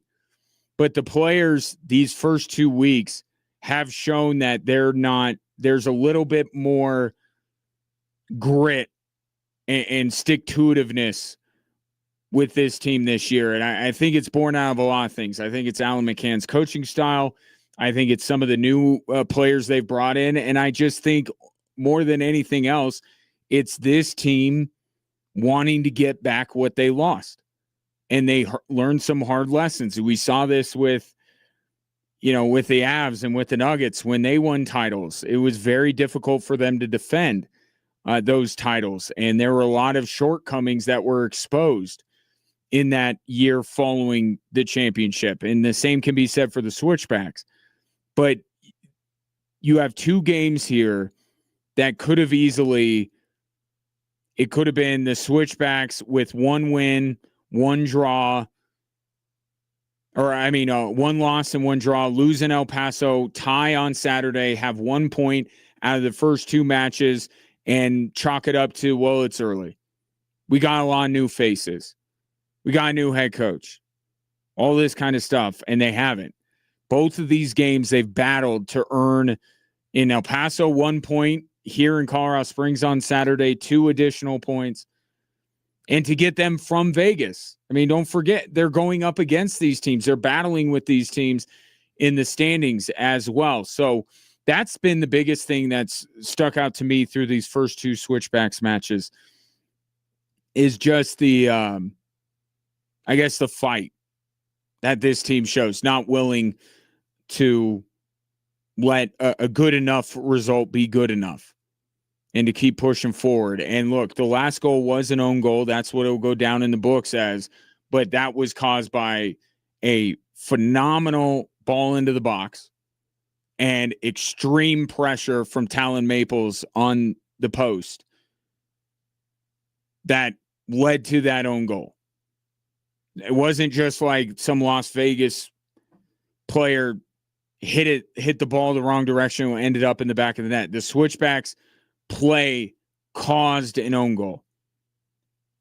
So they earned those 3 points on Saturday. And from an individual standpoint, Yosuke staying on his feet, battling through the contact. He was one of the many Switchbacks players that just was not healthy last year. So he probably didn't have that ability to stay on his feet and to turn the corner. But it wasn't working. And Yost would be the first one to tell you this. It didn't work last year. He didn't get a lot of calls. So what he decided, get a little bit stronger, get healthier, and fight through that contact. And he set up the first goal of the game that set the tone there for the last 30 minutes or so of that game. So Switchbacks Open Cup tomorrow. We'll see how they rotate the squad. And then Saturday, they will play at Orange County at 8 o'clock. And you can hear that game on Extra Sports 1300.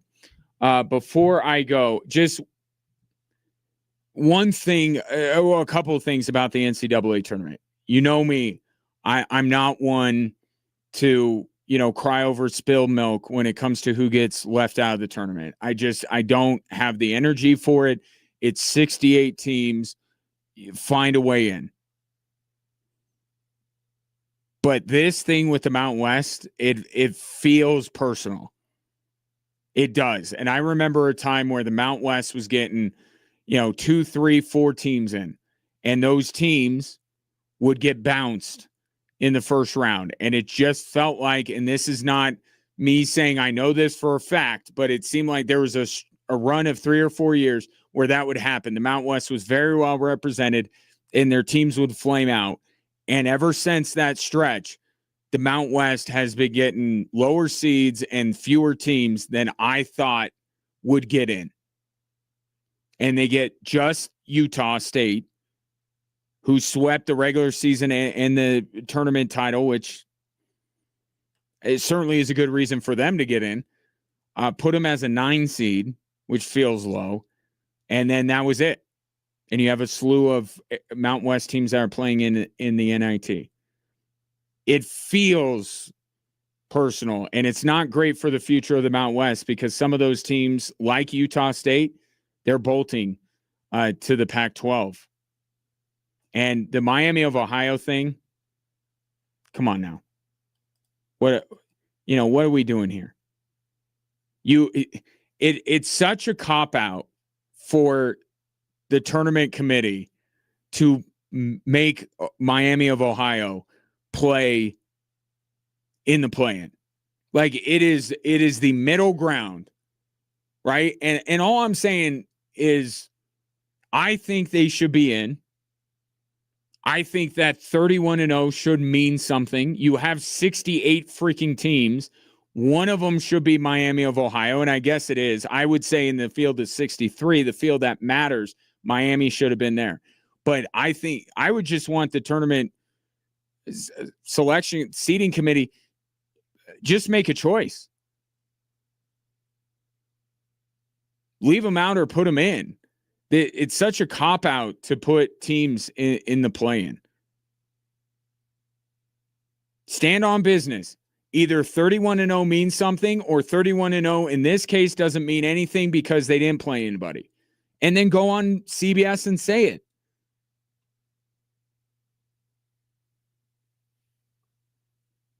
They're so lucky that there's the first four that they could just put them in. Well, now they get to play their way in. So those were really my only two takeaways from the tournament. Again, I can't get all up in arms about what happens with that. There's too many teams. It's too big of a tournament. They've got to